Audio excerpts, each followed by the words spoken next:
shows. I got shows in the same area code. Same building, really. So, first up, guys, it's this weekend. This weekend. Get your tickets now. Think it's going to sell out. It's doing really well. Kublai Khan. Also, they just dropped a new music video. It's bananas. The bass tone is ferocious. Go check it out if you like brutal music. Orthodox also going to be there. Local support, Go for Gold, and Past Comfort. They have tickets. Hit them up. Or you can go to kublaiKhan.bpt.me. Yeah, online. You know where to get it. That one's at Vino's, September 13th. That's this Friday, ladies and gentlemen. This Friday. Go now. Go get your tickets. Hit somebody up. It's also the Past Comfort Tour kickoff. And we're also sponsoring that, along with Rise Clothing. Don't know how to say that last one there. And Close Audio. Jesus, he's going to kill me. Brought to you by Tier 9 Productions. It's Past Comfort End of Summer Tour. Yeah, summer's over, but the heat is not. So, whatever. Also, Crashcast presents the cover show. Halloween.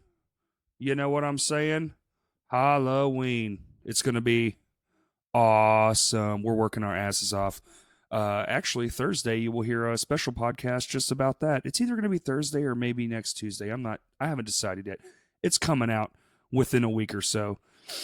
It'll be $10 advance and 15-day of show. You're going to want to get them advanced. I promise you. They're already selling. We're moving units, people. We're moving units, okay? And the Kublai Khan show, this is the last post about it. Wayne, sad face. $15 pre-sale, 17-day of show. And the Past Comfort Tour, I don't know. You have to go look it up. If they're coming to your area, go check them out. They're great. They're nice guys. Excuse me. I'm leaving it in. I don't care. No edits. Anyway, today's guest, he was actually in town a while back. This was recorded probably a month and a half ago. They were doing their showcase show, and I was afraid. And anyway, today's guest, Darby Johnson. It was really fun. I've said maybe, I've met him out at shows and stuff and had small, short conversations, and we got to sit down and talk for almost 2 hours. We talk about tea. We talk about Area 51 raids. We talk about I Was Afraid and how they got their start and all the journeys they've taken up to now, like how he started playing guitar, very young age.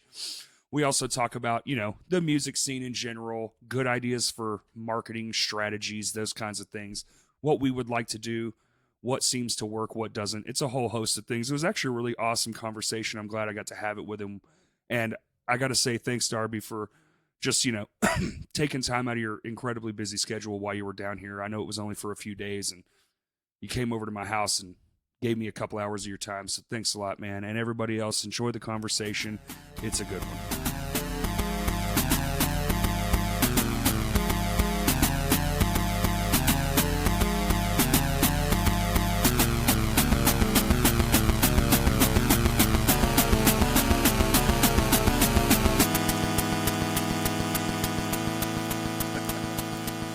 All right, let's get this show on the road. I already opened my can.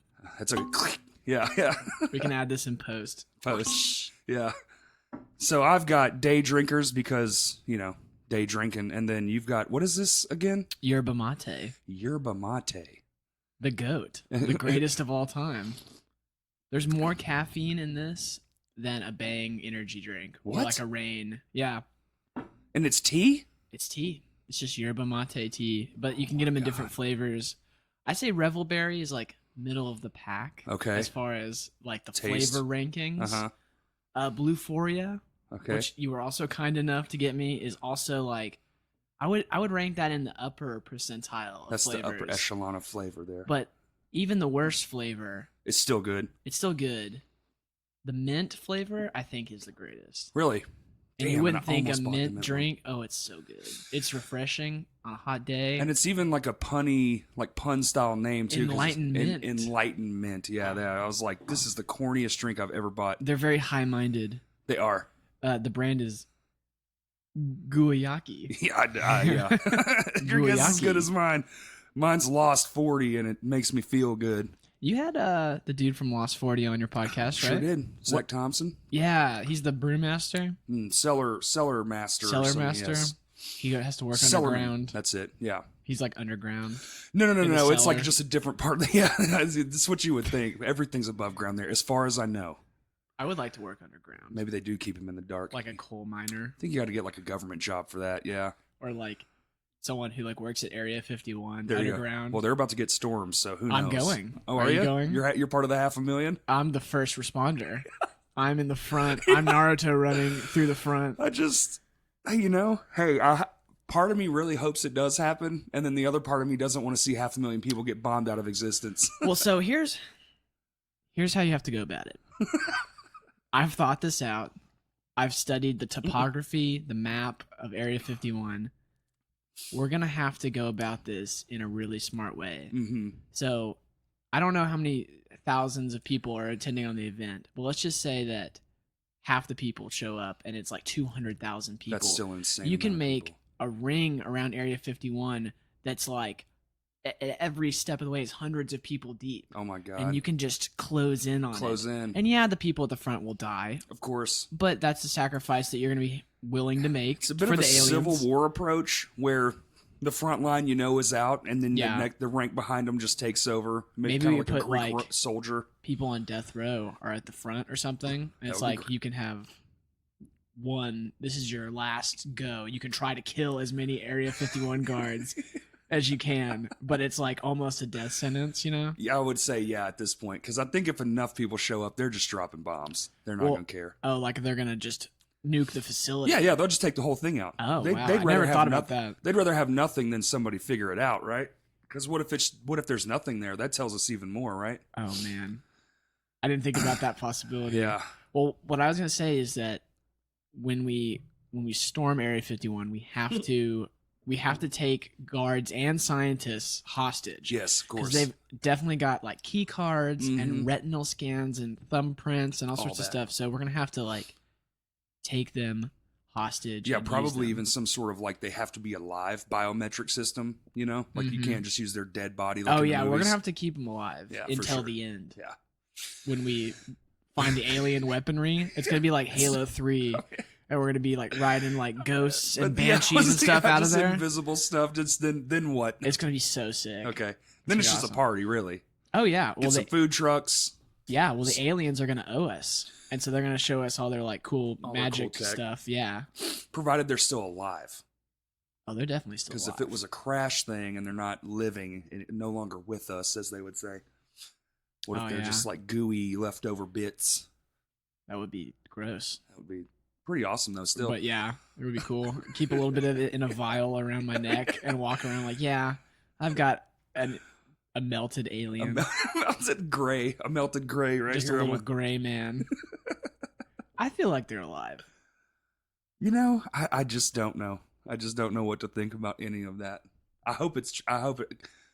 The anarchist in me really wants everyone to go down there and just fuck shit all the way up and just. But at the same time, I don't want 500,000 people to die.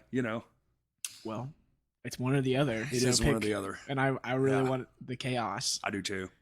I'm excited. If I'm being honest, I would like to go and watch with the binoculars. Binoculars. Bird noculars. Birdnoculars. Yeah. But I don't know, man. I don't. Wasn't this a 4chan thing or a No, it's just- Reddit? this dude just created a Facebook event for it. And I saw an interview with him on the news the other day, and he Oh my looks God. exactly like what you think he looks like. Okay. He was wearing a Naruto headband in his news interview. So if that tells you anything about who he is and what his motivations are, I think you get the picture. It's the most ridiculous. Oh my god, I truly find this to be absolutely hilarious. I cannot believe this is real. It's pretty great. What a time to be alive. Yeah, my band is very alien based, so we're all very excited. Yeah, it was described to me as space rock. I Yeah. didn't know what to describe it as, so We just fucking rock. I'm just glad somebody told me and that. we really like aliens. It's like a wall of ambient sound is kind of how I would describe it. I don't know. a wall of alien sound. Oh, well, there you go. And Maybe we just y'all like really loud guitars, and we like singing about space. There you go. Maybe y'all could shoot a music video down there. You In should Area all go. 51. Uh-huh. Oh yeah, that's fine. Bring some cameras, maybe some GoPros mounted to your head. I've already got the permits. There you go. It happens one day after the Area 51 raid. I got the permits from the Facebook guy. Oh, really? He said that I could do it. Yeah. It should be cool. So let's get into that, man. How'd all that start? What was the idea behind that? Behind the band? Yeah. Oh, man. So, well, me and Ty have been playing and I Was Afraid since I was 16, 17. How old are you now? Like 100? 100. Damn. I'm so like 25. 100 and something years old. That's crazy. 25. We're coming up on probably a 10-year anniversary. No shit. Fantastic. I need to go like figure out the actual dates and stuff of whenever we first started practicing and writing songs, but is we this were both in mid high school. Okay. Was it always this way, or is this something that kind of transformed over the years and now you're where you like it? Oh yeah, definitely. It didn't start. We didn't sound anything like how we sound now when we started, and it's only two members that it's me and Ty that are still in it from when it started. Okay. But at first we sounded like Reliant K. Nice. Like a very pop rock sort of like.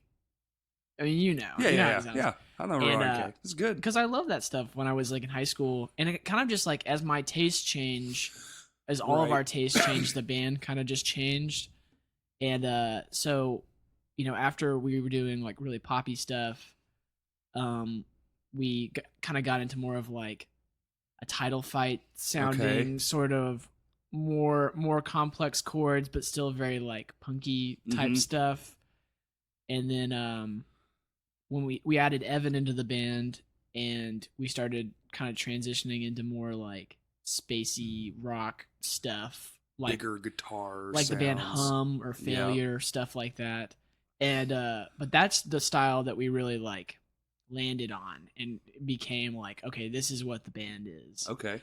Because it kind of had been multiple different bands just using the same name almost, because like if you go listen to our first recordings, like it's not anything that has to do anything with who we are now, but it's just the name stayed with me and Ty the whole time, kind of thing. Yeah. So like two original members, y'all kept it going. Y'all were the lifeblood anyway. Keep it going. Yeah, and we went through a lot of different member changes. Been there. Got to a lot of drummers. So many drummers. I mean, that's kind of incredible. One, for our geographical area, we don't have a lot of drummers. So. Oh, we went through everyone. Every single person in the state who played drums eventually ended up playing drums for I Was Afraid at one point in time. But Evan has been in it since, I want to say 2013. He does bass? Yeah, he plays bass. And when he joined, that's really when it became what it is now. Okay. And y'all all just kind of clicked. And yeah, absolutely. Me, him, and Ty were always on the same page about like the style that we wanted to do with music, and we went through plenty of people drumming for us. We had some fill-ins on tours, and we had people that played and ended up going on to move or just do different things. Just life. Yeah, just life things. But we finally actually found our like forever drummer with Pat from Head Cold. Yeah. And he's such a good drummer. He is really a good drummer. He is a good enough drummer to match how good of a guitar player Ty is. Which Ty is like, he's like one of those geniuses that like walked out of the woods one day, like out of nowhere, and like he's never had a guitar lesson in his entire life.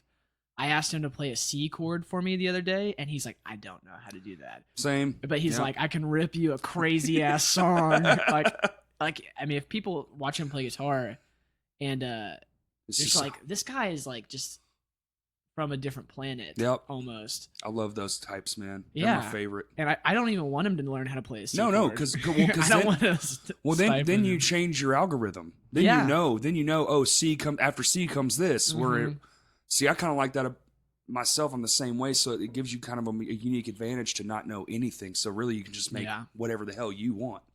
I'm kind of in the middle where I'm like, I consider myself the rhythm guitar player and I'm a singer, but a lot of times like I'll kind of write out like a basic structure and let Ty flavor it all. Run with it, yeah. He puts all of his magic on top of it. There's some times where it's like you need to pull it back a little bit because that's too crazy type stuff.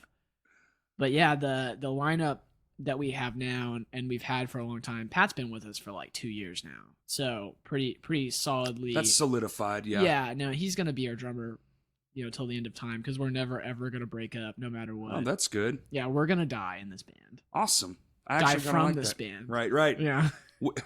God willing, we're gonna perish in a crash. No. Like a plane crash, like Leonard Skinner. There you go.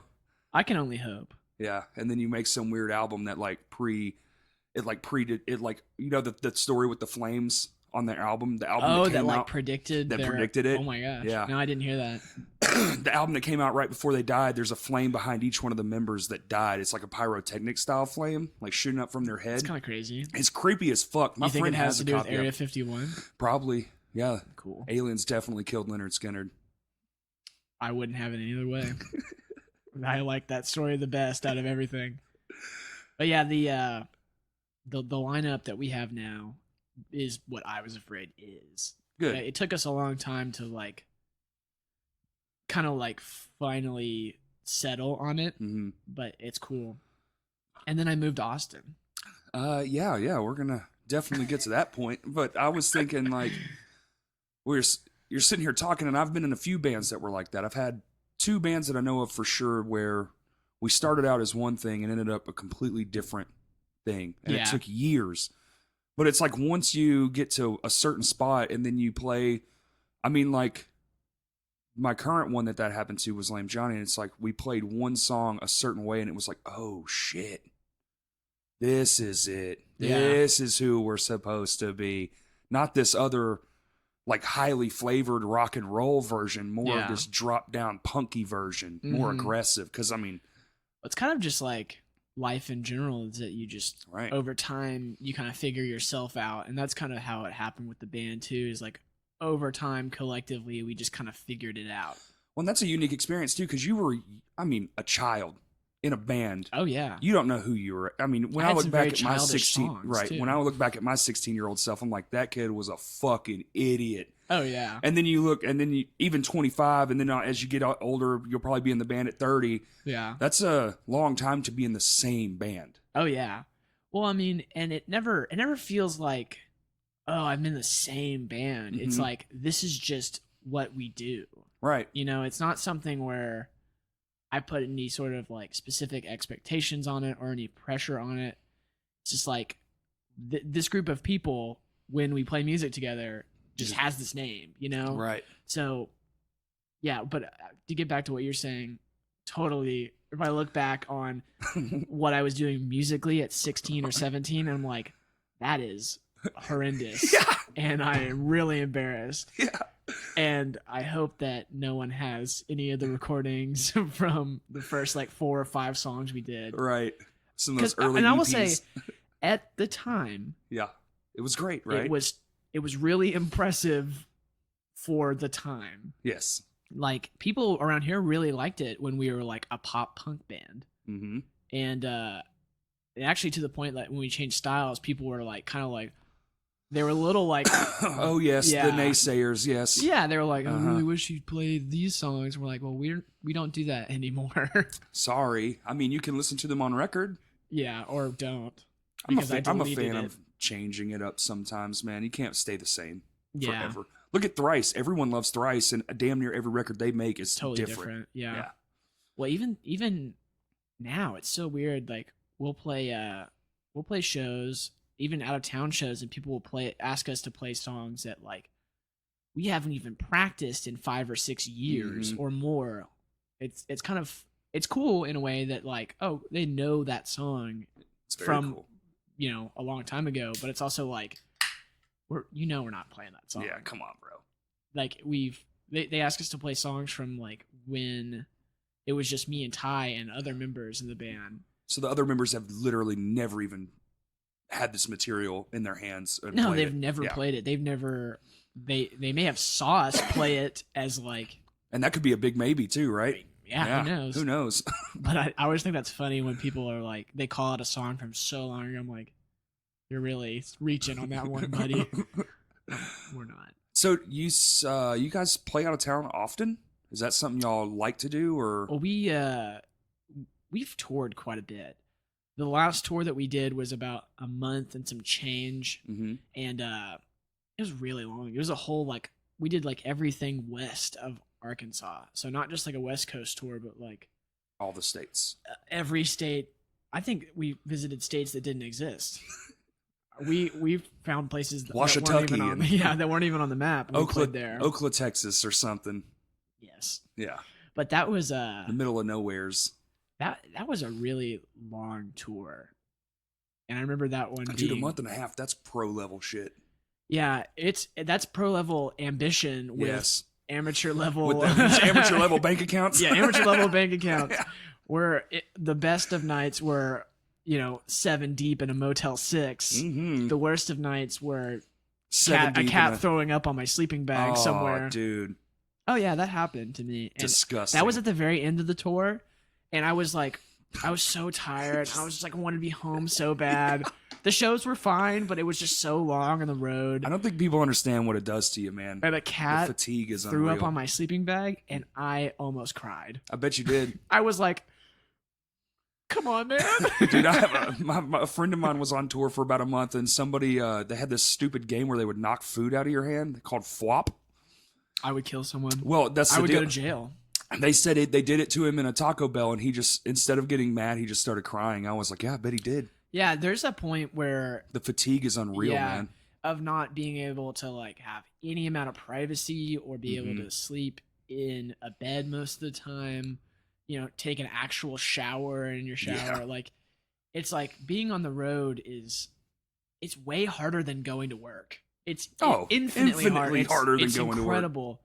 And that's Imagine why, going to work and then going to the parking lot and sleeping in your fucking car with no air. You can't leave it running because you got to get to the next state. Mhm. And you didn't Oh, get yeah. paid this time, even though you had a guarantee. And the promoter was like, well, no one showed up because our locals canceled. So, we're like, oh, okay. I guess I'll die. yeah. I guess I'll go die now. Yeah, I'm so glad none of this was my fault. I love it when like, this is gonna be a little cynical, but when like DIY show promoters, they put on a show that they clearly didn't even like really try, Nothing. and then they hand the band $20 and they pretend like they didn't harm them greatly. Right. Like, oh, here's $20. Awesome. Thanks for driving 8 hours to come do this For $20, for all 20 seven bucks. of you. Yeah. That's not fun. No. And those poor, if you're lucky enough to convince someone to come with you, a merch person, whatever. Oh and yeah. And they're just The like, greatest scam Oh is my convincing someone that's not even in the band to come on the tour. please, it'll be fun. And it is fun. There's a lot of great Oh, yeah, it moments in is. tour, but it's the in-between bits, the drives, the There's breakdowns. certain runs that you have to do, like if you're from Arkansas, like going out to the West Coast is really rough because the drives, Everything's so far. everything is so far. We're Like, used to, just getting across Texas is 12 hours. yeah, the whole ass And state. then- And and there's then you only still two have- cities you can hit. Then you And still that- have to hit New Mexico and Arizona and Yeah. then get to California. And, every band on earth is trying to get a show in New Mexico and Arizona Mhm. because it's the connection to getting out to To California. the west, yep. And so if you do even manage to get a show in those places, the odds are that it's going to be like some kind of haphazardly thrown together Right. thing. And, If at all. if at all, you just kind of have to take it and hope for the best. I swear to you, we showed up to one time, no fucking PA system. Oh, that happened to us too. In 5 Fort bands. Smith, Arkansas, bands. it happened to Really? us. Oh yeah. That was our first tour ever. And we showed up and we're like, hey, we've got a show here tonight. And the bartender was like, there's not a show on the calendar. And we're like, but this guy told us that we had a show. and then he never even showed up. The promoter guy never showed up. There was my God. the PA. There was a PA, but it was broken. It didn't work at all. So we played instrumentally, and then the bartender was like, "Hey, it was 2 bands too." And we're like, well, "Here, you can have $20 Oh my to split God. between the 2 bands. So Oh, $10 so each." $10. Yeah, and we like wrote up a sign to put out in front of the bar, like "Grunge Night, come on in." And it was really one of my.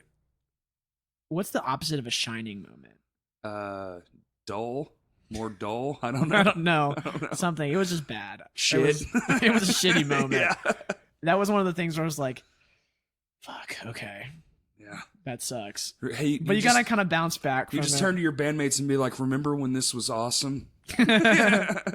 But we just like we played. I didn't have a microphone to sing into, so we just played instrumentally, and Yeah. then we just. I think that night we just like drove back to Little Rock because really? I think it was maybe at the very end of our first like little week-long run, and we're like, "Oh, let's just go." Let's just go home. Yeah. Let's just have at least a bed to sleep in. That was So- nice. Yeah. But yeah, some runs are easier than others. Like going up the East Coast is you ain't kidding. awesome. Going up the East Coast is so easy because Yeah, it's a 3 hours. It's a 2-hour drive to every city. Yeah. It's the easiest thing in the world, and like, you know, the people on the East Coast are relatively pretty cool. Like it's a different kind of culture as far as like how they act towards people, How they speak to people, whereas Yeah. we're a little bit more. they're very you know, blunt. they're and, very blunt. and That's they a just great way want to they put want to it. get to the point. They're Mhm. not like beating around the bush. Right. But in the South, it's like there's like this Oh. courtesy sort of Southern thing. Oh, you stop and tell somebody directions. That's an hour conversation because you're going to tell them 8 minutes of directions and 4 hours of your life. Of the backstory of the location they're going to and everything like that. But yeah, I like touring on the East Coast because you can just leapfrog to city to Mhm. city. It's really great. I'd actually have to say I've never been out west, but I don't think I would enjoy it. I've only It's ever also been tough to get east. shows out there too, Right. because you know, if you're a smaller band, try to get a show in LA. Oh fucking yeah. Yeah, Unless you it's- know the fucking promoter, you probably ain't happening. Yeah, you probably have to like, you got to try a bunch Piggyback. of times, Yeah. like kind of like play outside of LA and Maybe other play with a places. couple of LA based bands that come through your spot, build some Yeah, connections. but they're not going to do anything for you. Probably not. No, that's my favorite thing about The doing show shows for like bands that are from like New York City or LA, maybe Chicago to a lesser extent. Mm-hmm. Is like they'll come stay at your house and they're like, "We're best friends now," Right. And then you're like, "Hey man, we need a show," and it's like red. Who are you? Left on Yeah. red receipt. It's like, okay, cool. Guess I'll die again. Yeah, thanks, man. I was really just, maybe I'll just go play on the beach for tips. That would be almost more productive most of the time. I feel like going out there, a house show would probably be more worth your while than trying to secure Yeah. a venue spot, Yeah. especially that's not in LA, somewhere like Bakersfield or something like that, where you're gonna have like less audience, like less chance of an audience. Yeah. We've played in some Southern California spots that were pretty cool, like Chula Vista, which is like Okay. south of San Diego. We had a really good show there. Yeah, this is just kind of like, it's sort of like you have to find the gems, like find the spots that you can have good shows at. That doesn't necessarily have to be like you're playing in Los Angeles. Right. I mean, California alone just is so fucking big. There's 40 million You could people do there, 2 so- weeks, Yeah. maybe even 3 weeks in California, maybe. I would actually push that up to a month, man. A I mean, month. if I you don't know about that. If you think about like coming back and forth, because you're not gonna you can only play one venue a night. So if you go Yeah. down and then come back up to one, and those five, the adage like those 5 friends tell their 5 friends, and then blah blah blah, and keep building an audience throughout the month, you could actually. Just There's- tour perpetually. There has to be 1,000 venues just in that span of a state. Oh yeah, for sure. It has to be. Definitely. There was and I can't remember who it was at this point, but there's a band that just tours. Like it's like is it Jucifer? Is it that band? They are just perpetually on tour. Like That they just sounds book right. as they go Yeah. and just they They never just don't stop. stop. Yeah, they never stop. I think you might be right. I've heard that before, I think there's but I'm not multiple sure. bands that kind of do that, Yeah. but they just stay and live on the road. and they just continually book shows from the road, and they just keep it rolling. I mean, it'd be amazing. Once that's your set lifestyle. I know that they have like an RV and stuff. A little bit easier than a van. Yeah, or a 12 2 vans. passenger van. Yeah. One time we toured in my Nissan Xterra. Holy shit. That really sucked. That was the worst. We just did our run in my 4Runner, so it's tough, man. It's the worst because there's no sleeping in there. Yeah, because you can't lay down. You might as well just get out and put a sleeping bag on the ground. On the concrete. It's the easier way. It's gonna feel better for sure. Yeah. So where do you find that, like, for your sound, for people listening? I mean, you're like that whole. I'm using air quotes here, but that whole style, the big guitar wall of sound kind of style, is actually really peeking through. You're seeing a lot more of that shit. So I'm assuming there's people listening that have that same desire for a particular way to be. Where do you find that, as you've traveled across most of the United States, like your best hotspots for that kind of thing? That kind of music? Mm-hmm. Like, what has been better response than other places? Oh, okay. That's a good question. I definitely think that, you know, on the East Coast, like Upper East Coast, people like that stuff a lot. In the Midwest too, people really enjoy that sort of stuff. Like, every time we play in Chicago, or every time we go and do, like, recently we did like Iowa and you know, like all like tons and tons of like super Midwest, super Midwest, like Sioux Falls and Sioux City and stuff like that, and people really enjoy that kind of music. The Dakotas, there. Wyoming, oh yeah, fucking we played Montana. in Wyoming, and they treated us like we were gods. Wyoming? It was the coolest thing in the world, because I think that, you know, well, they don't get a lot of shit, man. Sort of like Arkansas, but, you know, to even more of a degree there, like, you know, when bands come through, they're so excited to go to a show. I think we played in Cheyenne, Wyoming, and I think it was called, like, the venue was like Gold Rush something.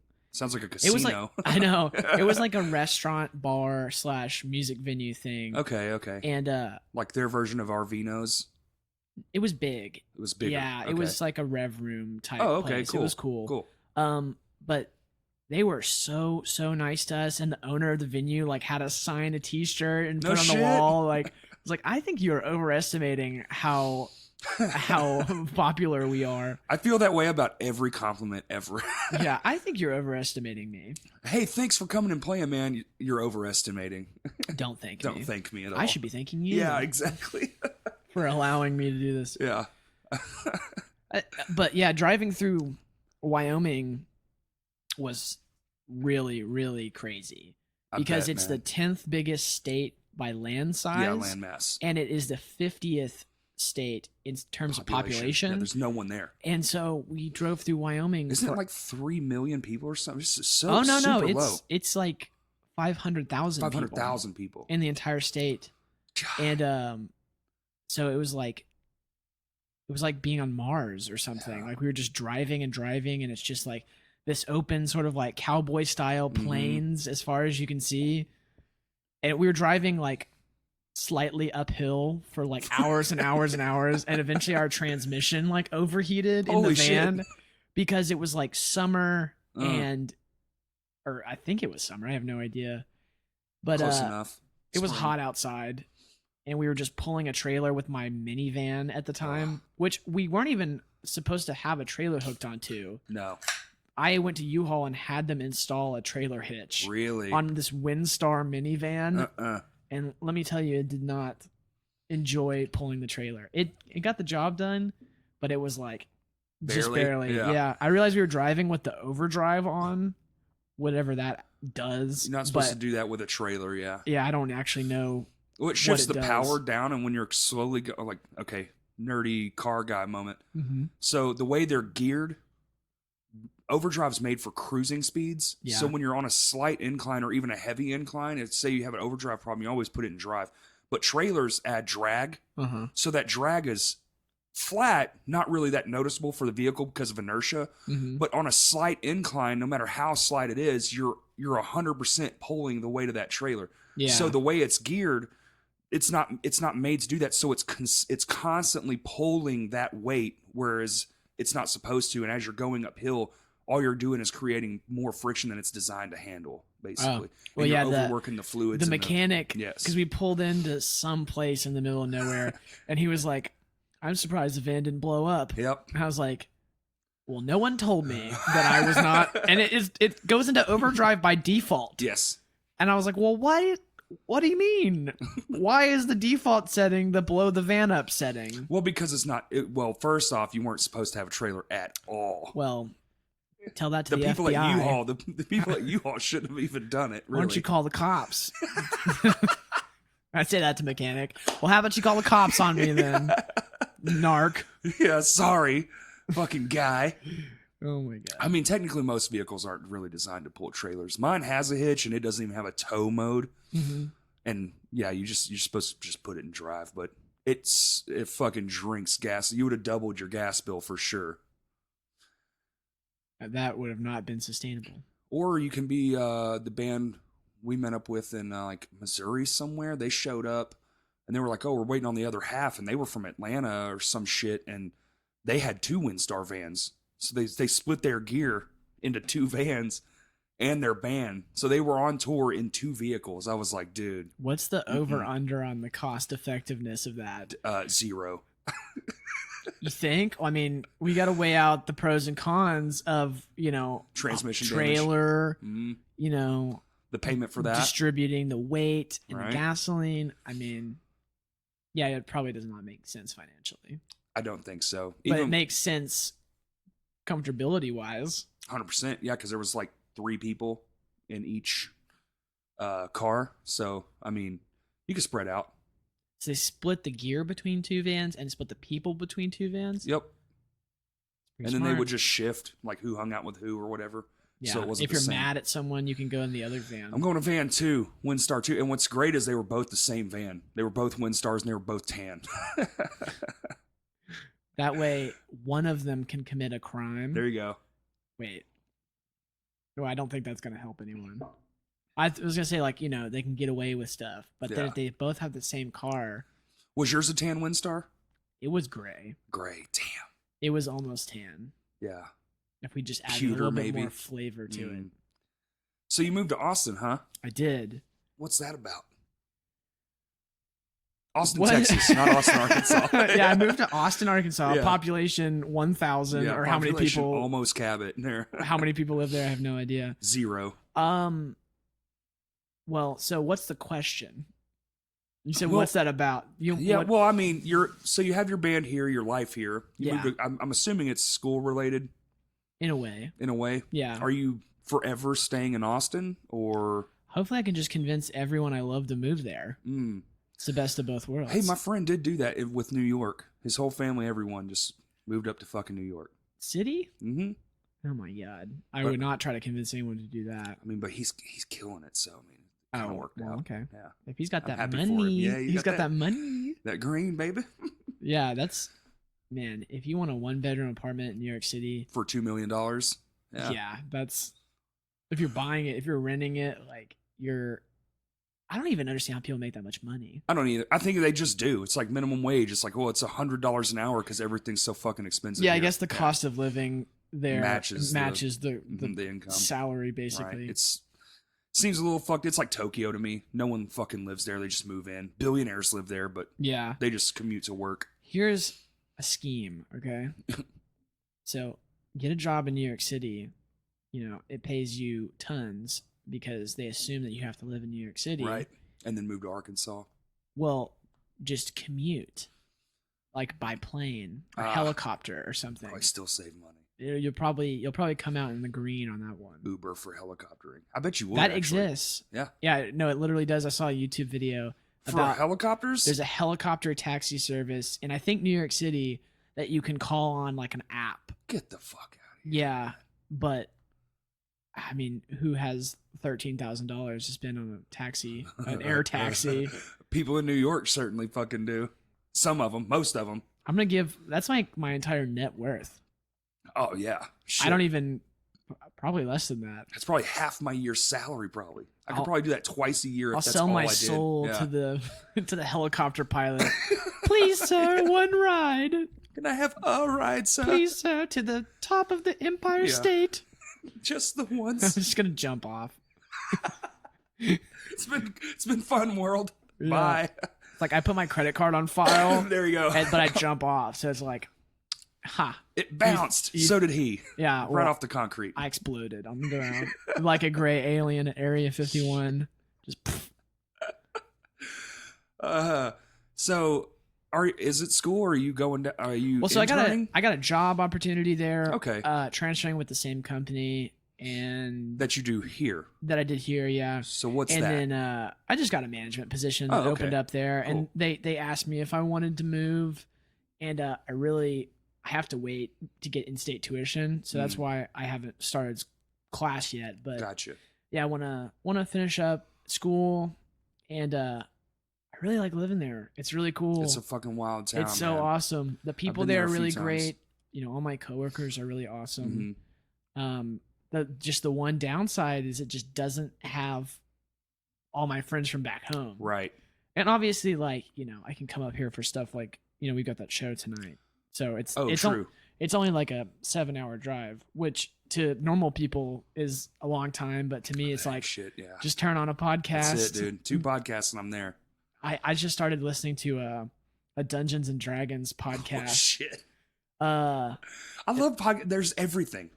There's so many recap things. Is it a live D&D or what is it? Yeah, it's live D&D. It's called Not Another D&D podcast. Okay. It's got Jake from College Humor Oh, and Murph and Emily from College Humor and Caldwell, who's the graphic designer for a lot of stuff, but he also worked on College Humor. And you know, I've been following all of those guys since I was like, you know, in middle school or something. oh yeah, College Humor's been around for a Yeah. minute. Oh man. Like back in like they're doing all those videos back in like 2006, 7, Right, 8. right. I love that stuff. the early YouTube days. Yeah, there or even probably before YouTube when you just had to go to different websites The to .coms. watch. Yes. Yeah. Like you'd go to E-Bombs World E-Bombs World. That's or College Humor or Break.com. Break. That's the one I'm thinking of. That one was fucked up. Or what are some other ones? Dude, there was so many. That's what it was.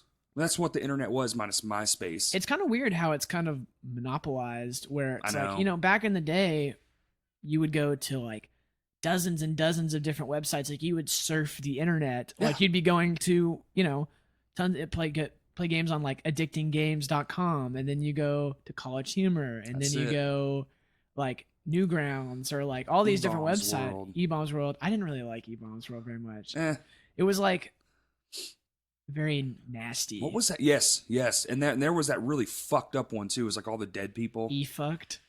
Maybe that was it. I think that's what it Man, was. I was never that computer savvy back in those days, and my friends were, and I would go over to their house and be like, "Dude, look at this Watch shit. this horrible Yeah. video that we found. Look at his face get shot off." You're Yeah, I like, "What the know. fuck, dude?" It's like, hey, you know that's crazy, right? Right. You're watching people die, yeah. and you should go Literally. seek help from And someone. laughing about it. Like, oh, watch this dude gets exploded by this train. Yeah. It's like, hold up.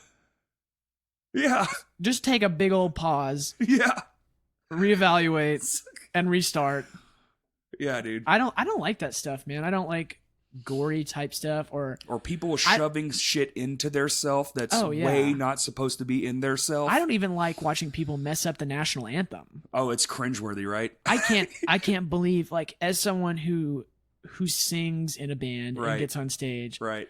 the amount of, like, it makes my skin crawl watching someone mess up, like, on a not just like a performance, but like a national stage type thing. It's Like, your film cameras, everything. Yeah. I think that if I did that and I messed up, I would just like disappear. I'm moving to No, like instantly on camera, I would just like, just evaporate. I would just evaporate into mist, and like I was gone, and I'm never seen again because like I couldn't bear to like live He just fucking Hulk bounced out of there. Just Yeah. and go into the air and then go live on the moon That's it. I'm out. like Dr. Manhattan. Oh yeah. I'm tired of With this your world. weird glass clock. It'd be awesome. Yeah, that's I like the internet, but I don't like mean or Right. violent stuff. I don't get why people like watch fighting videos and stuff like that. Just attracted to it, man. It's the modern day Roman Empire Colosseum, you know? Yeah, I We have guess the I guess internet. people have always been. Oh, they used they to wanna cut watch people's stuff heads with. off in the streets, you know? Yeah. And the last one was like in France in the 70s. So that's pretty recent, you know, still. And people came and they're I like, feel yeah, like cut people his get their fucking head head. off. I feel like people get their head cut off like every day. Oh, got to, yeah. At least one. In Yeah. the world? Sure. Someone each day gets their head cut off for sure. Yeah, and now it's not even nice like a guillotine. It's just fucking. It's like someone has Mhm. a Swiss Army pocket knife. Oh, yeah, for sure. It's horrible. They're just gouging people's Well, heads also there's off. people that work in like factories and stuff. They get decapitated and Yeah, shit. by the baler. Oh, yeah. You know, like the cardboard baler or the trash Oh, baler. dude, a friend of mine got caught in an auger, a food auger. Like they send food through like an auger to chop what is it an up. auger? Okay, so basically it's just a big ass drill bit inside a tube, and they'll feed food through it, like with bones and stuff, and it chops it all up and shits it out the To other make end like like a chicken paste. nuggets. And when they clean those things, there's supposed to be a lock on there. Well, somebody didn't put the fucking lock on there, and this guy came over and flipped the machine on while my friend was in there. He lost like a whole bunch of his intestines, his arm, his leg. What? Yeah, oh yeah. Yeah, he lived. But Yeah. at what cost? He's pretty fucked up. Yeah, He's a nice Jesus. guy though, so he took it in stride. He's okay. Well, that's good. Yeah.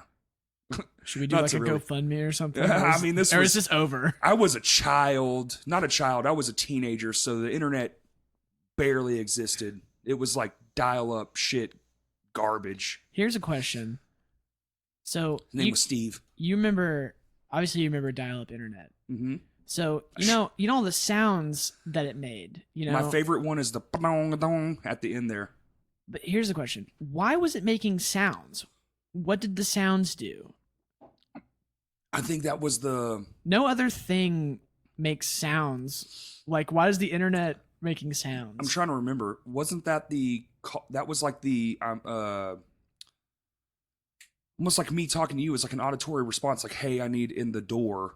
That was like it knocking on the door with those sounds, and you're hearing it back. That's when those filters came Did in. it need me to do something? Because used to, when the phone would ring, the shit would just turn off because they were sharing the same space. Yeah. So I feel like that noise was you hearing the ones and zeros. I don't really know how to fucking explain it, man. But it was incredibly annoying, and my favorite part was the. But I do believe that's what that was. And then they invented those filters, which were great.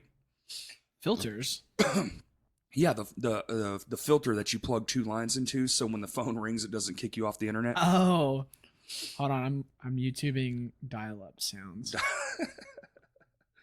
Dial-up Probably sound. like- the first video is dial-up sounds 10 hours. I like Wait, this is just phone. Oh no, this is dial-up internet. mhm.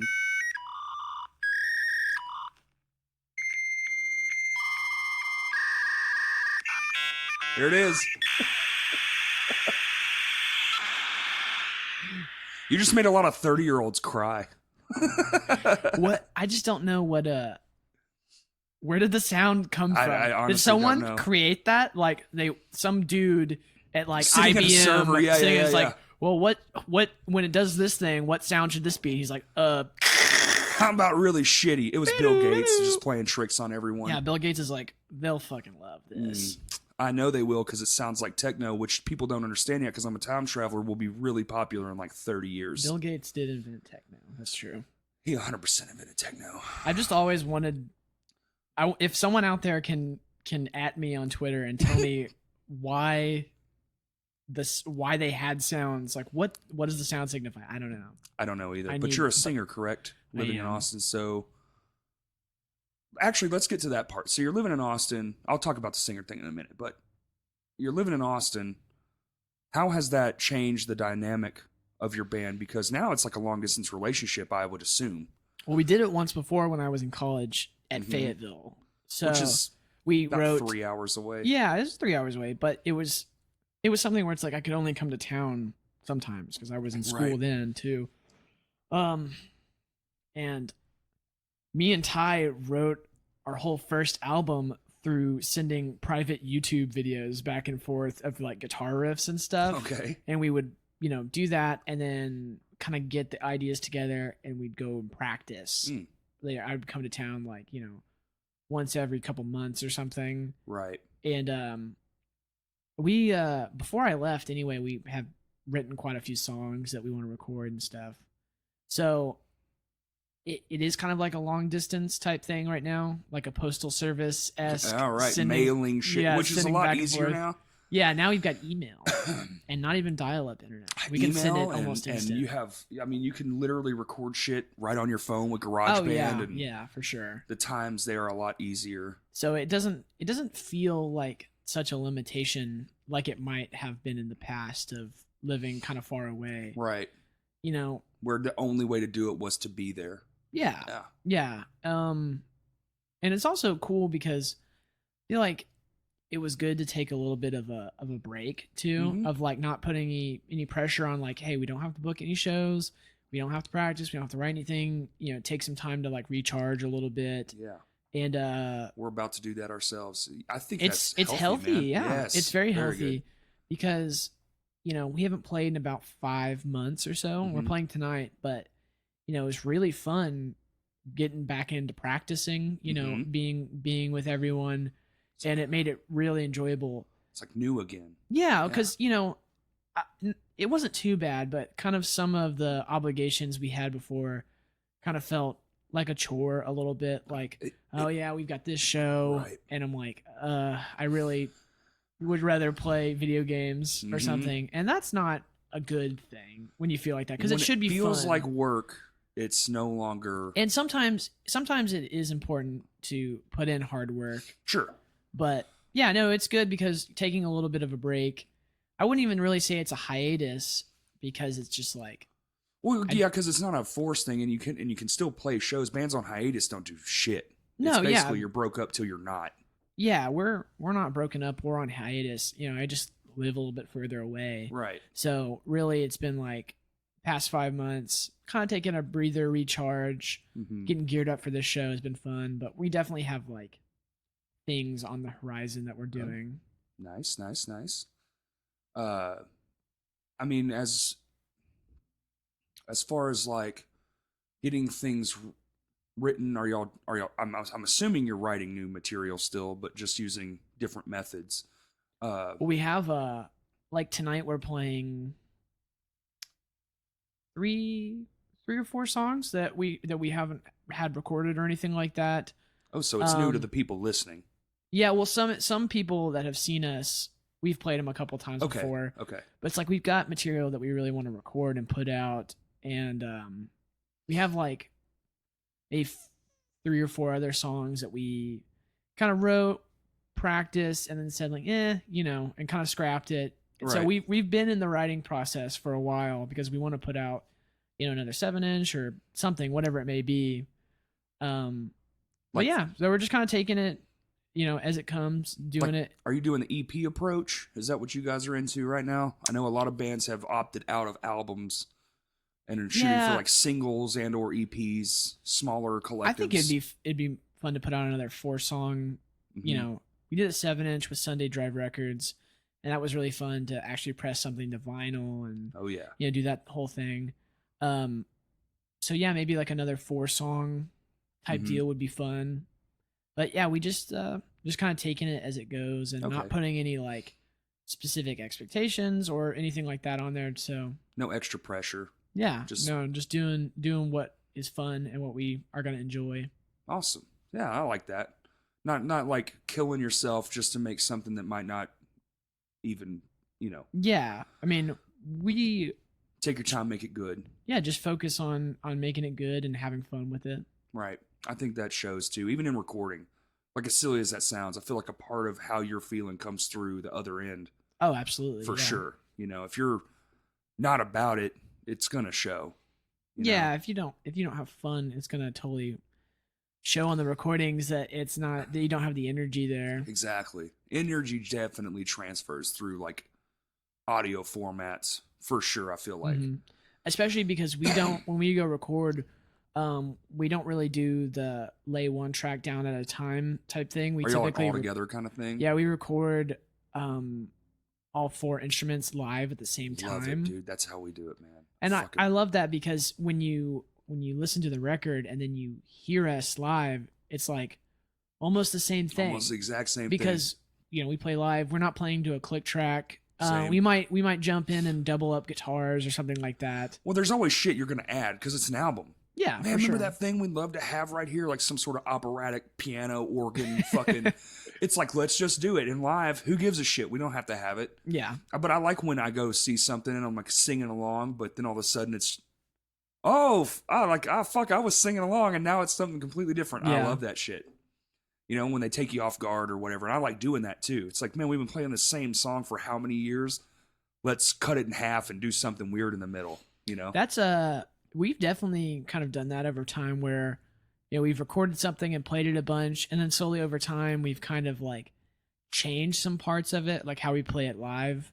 And I think that's cool and that's healthy too. Mhm. Of like as you get better as musicians, you know, kind of having the liberty to take your past material and improve it. Yes. Or maybe, you know, we've never re-recorded any songs, but like that would be something that I would be into, like a remastered, revisited. Maybe. yeah, like because there's some songs that we've changed parts around. I'm like, oh yeah, I like this way better. You know, like this hits a lot harder. 100%. Yeah, and I think that would be cool to maybe re-record an old song and kind of put a new spin on it too. That's me with the band I drum in 100%. Because when I started, I was what I would consider a terrible drummer. And now that I feel like I'm actually a decent drummer, like my fill work has improved 100%, you know, like all those little minute things and those old songs, I don't play them almost at all like the original way they were played. Yeah. There's tons more going on than rather just like the basic structure 4-beat thing. You know, I love that shit. Yeah. I get off on that shit. The one downside is that then it's going to create a debate amongst people, like which version is better. I can't remember what band it was, but me and Evan would argue constantly. Like, oh yeah, it was Trapped Under Ice. That song "Reality Unfolds," I think is what it's called. I can't remember, but there's a really old version of it from like one of their demos, and there's a new version of it, which is not new anymore. It came out a long time ago, but there was like an actual like really nice recorded new version of it. And the tempo's a little bit different, and they play it a little bit different. And Evan just would swear up and down that the demo version was way better. And I'm like, you must be out of your mind because the new version is just so much. It's actually recorded well, right? For one, yeah. And the old version was faster. I liked the slower version, but it sparked off this debate between me and him that goes on to this day. So I know that if we re-record something, it's gonna be like. People are going to be like, well, actually, the 2015 version had this, and I think that makes it superior. Yeah. It's like, no, shut up. I kind of come from both worlds where, like, I actually kind of enjoy that old lo-fi version of recordings because basically everything that came out when I was a kid was lo-fi. The only thing that was not was big band shit. Yeah. You know, bands on the radio were the only bands that had the technology and the tens of thousands of dollars it took to make those records. Now anyone with a fucking MacBook can make a pretty good solid recordings. Yeah, which especially with great. The replacement methods we have now. Oh my god, it's great that you know music is so accessible now, but also it's horrible because music is so accessible now. Right, people are putting out just really really bad stuff. Yeah. It's uninspired, man. That's how I feel. Like it's just like, oh, you did it because you can, not because you wanted to. I was listening to or because you cared to. So in my car, you know, since I moved, I have all my Austin radio stations set, and so I was just like scrolling through stations here till I landed on 100.3 The Edge, and they were playing some song like a Red Hot Chili Peppers song or something, and I was like, okay, I'll leave it here. Sure. And then it changed to like some new butt rock band that's new butt rock in 2019. Oh, 2019 butt rock is nothing like early 90s butt rock.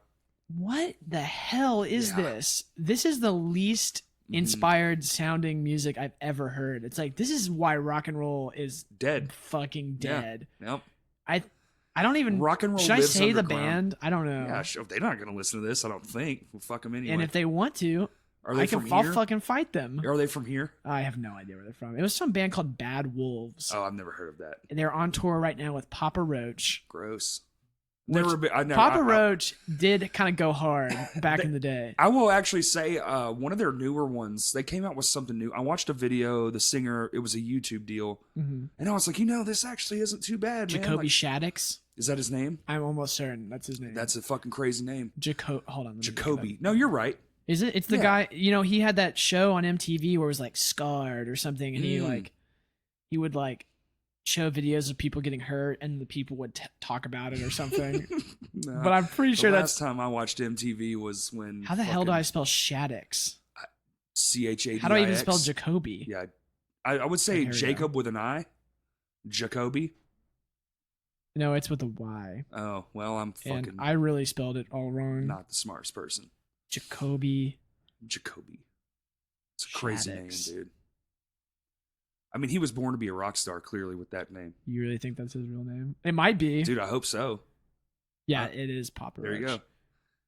Lead singer for Papa Roach, Jacoby Shaddix. But yeah, they go hard. They have a good live show. I've seen them live once. I mean, they've got that song "Last Resort," and Dug it. Whatever the Dug it. Tear my heart open, sew myself shut. Yeah. Like that song slaps. You have to. You can't even deny it. Here's the deal, man. If you're big long enough and you have the chance. Sorry, I'm sure all of their songs they put out in the past decade are dog shit. Maybe. I don't know. But I don't know because I haven't listened to them. I don't listen to the radio. I don't even really listen to... It's very cool of you. Not really for a cool factor. Just podcasts took my life over. Like, I don't listen to that much music. Yeah, I listen to a lot of podcasts Me these too. days. Or like NPR, stuff like that. And it kind of has both. Like, I feel like for writing purposes, it actually has helped me a lot because I'm not in anyone else's headspace. I'm allowed to be my own person. I'm not inspired by anything. I'm just inspiring by myself, like what I want to hear. But at the same time, sometimes I'm like, damn, I should probably just listen to some bands, Like the new Norma Jean song debuted yesterday, and I'm just like, this is cool as fuck. I should listen to more music sometimes, Yeah. It's stupid fucking heavy. There's even like a beat down part, which I don't think they've ever done. It's cool. For Norma Jean? Yeah. They're getting real aggressive. It's very aggressive. The song will make you want to, Jump off a radio tower. Or just, maybe. Or get a helicopter ride. Yeah, or a helicopter ride and jump off the Empire State Building. Should be cool. Hong Kong it straight to the street. Yeah. Like Chris Tucker. Or King Rush Kong Hour, it, sorry. Rush or Hour. whatever. Oh, I thought that's what you were talking about. I'm an idiot. Doesn't Chris Tucker fall through like a glass like skylight or something in Rush Hour? 3? I don't know. The one where they're in France When, with Jackie Chan? when did that happen? I don't know. A few years ago. Oh, okay. That's real, though. They I fight in hope Chris Eiffel Tucker Tower. is doing okay. That's Chris Tucker, right? In Rush Hour? Yeah. Yeah, you're not wrong. I hope he's It's good. not Cat Williams or nothing. I know Cat Williams is not doing good. I mean, maybe. I don't know. He has a lot of money, so I saw who knows? didn't he get beat up by like a 13-year-old? He did. That Poor was guy. really funny. Yeah, it was pretty funny. It's pretty hilarious. I I mean- hope Cat Williams doesn't listen to this. I hope he is, though, because that'll definitely I really would. I want the smoke with Cat Williams. all day. I will take on that. I know I'm really short, and I know he's way shorter than me. I think he's only 5'2". I was about to say that's really funny, but also that's mean to say. but I can say that though because I'm short. You are shorter. It's kind of funny. It's like people who are short, like guys that are short, that are exactly the same size as me. Like I'll like make a joke about them being short, and they don't even know how to compute it because I'm short. I'm exactly the same size as them, and they just like they have a meltdown. They just can't process what just happened. I do that with fat people around me because I'm larger in the gut area. And I'm like, yeah, I'm just a fat fucking piece of shit. And they'll just stare at me like, why would you say that? Well, when winter comes around, guess who's winning? Oh, definitely. Because I get to wear shorts. It's big boy season. That's right. It's not big boy season right now. No, it's weight loss season right now for big boys. You know what's crazy? I realize how much hotter Arkansas is than Texas.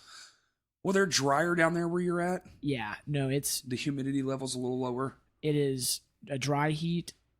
And I came Far back up more here. sustainable. I Yeah. came back up here and I'm like, oh my God. It's hard to breathe. It's tough to breathe. The humidity is just so high. But it's funny, like I went to Texas and so many people in Austin are from California, Other places, yeah. or the East Coast or wherever, like almost all my coworkers are. I only have one coworker that is actually from Texas, and Makes sense. they're all like, when I moved, like, you're gonna see how hot it gets. I was like, I already know what Texas is like. Yeah. I have been here 100 times in the summer. in Yeah. every climate. I have been here, Right. but they're like, just wait and see, man. It's about to get. You're gonna die. You're gonna die down here. And I'm just like, no, it's really very manageable. Yeah. In Arkansas, it's like you walk outside, it's like you have a plastic bag on your head. It's like you're swimming in air. You're drinking the air. Yes, 100%. It's so rough. Your lungs are thick Oh yeah, here. thick with THICC. Yeah. Thick. Yeah. I fucking work outside, man, in construction.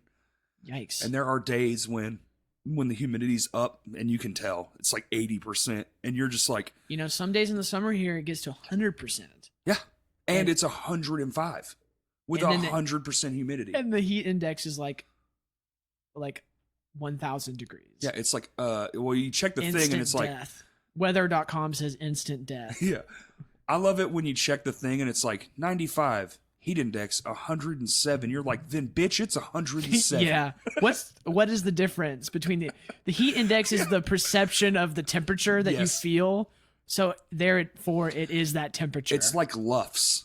Are you familiar with LUFS? What's that? It's the definition they have given perceived loudness on audio. LUFS. LUF. It's It's called like a when you LUF. have a cell phone video that's like blown out Mhm. and even have your volume way down your phone. Yes. And it's like You have a certain amount of luff that something has, like a podcast, because I'm a researcher of sorts, Yes. is supposed to be an average of 16 luffs, which a perceived volume of room-based loudness, yeah, it's like a conversation. like a conversation. Yeah. Yeah.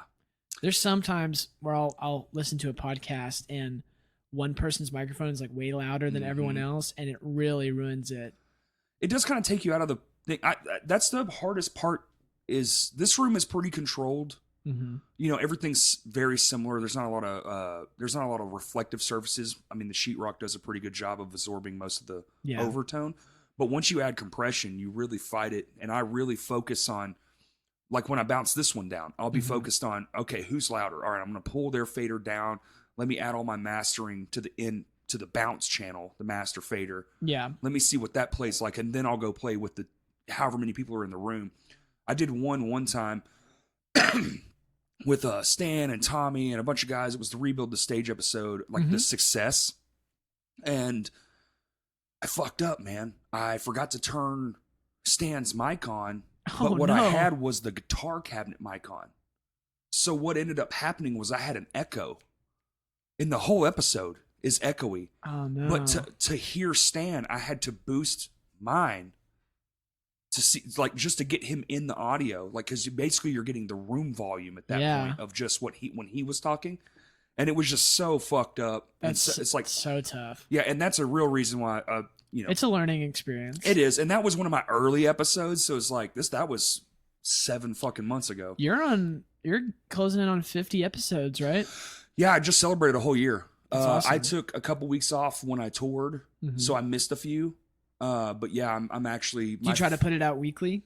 Yeah, it's every week. Nice. I was actually going to do an entire series on tour, and I had my portable rig. I went out and bought a new interface and everything. Like I Mhm. was so set up, and then just reasons. I'm not gonna. I can't even imagine trying to record a podcast on tour. It was actually working fine. I meant just having the energy to do it. It was. The idea was a 30-minute recap of how the day was, and that was the idea: is to show people like this is day 1. Listen to how happy we are.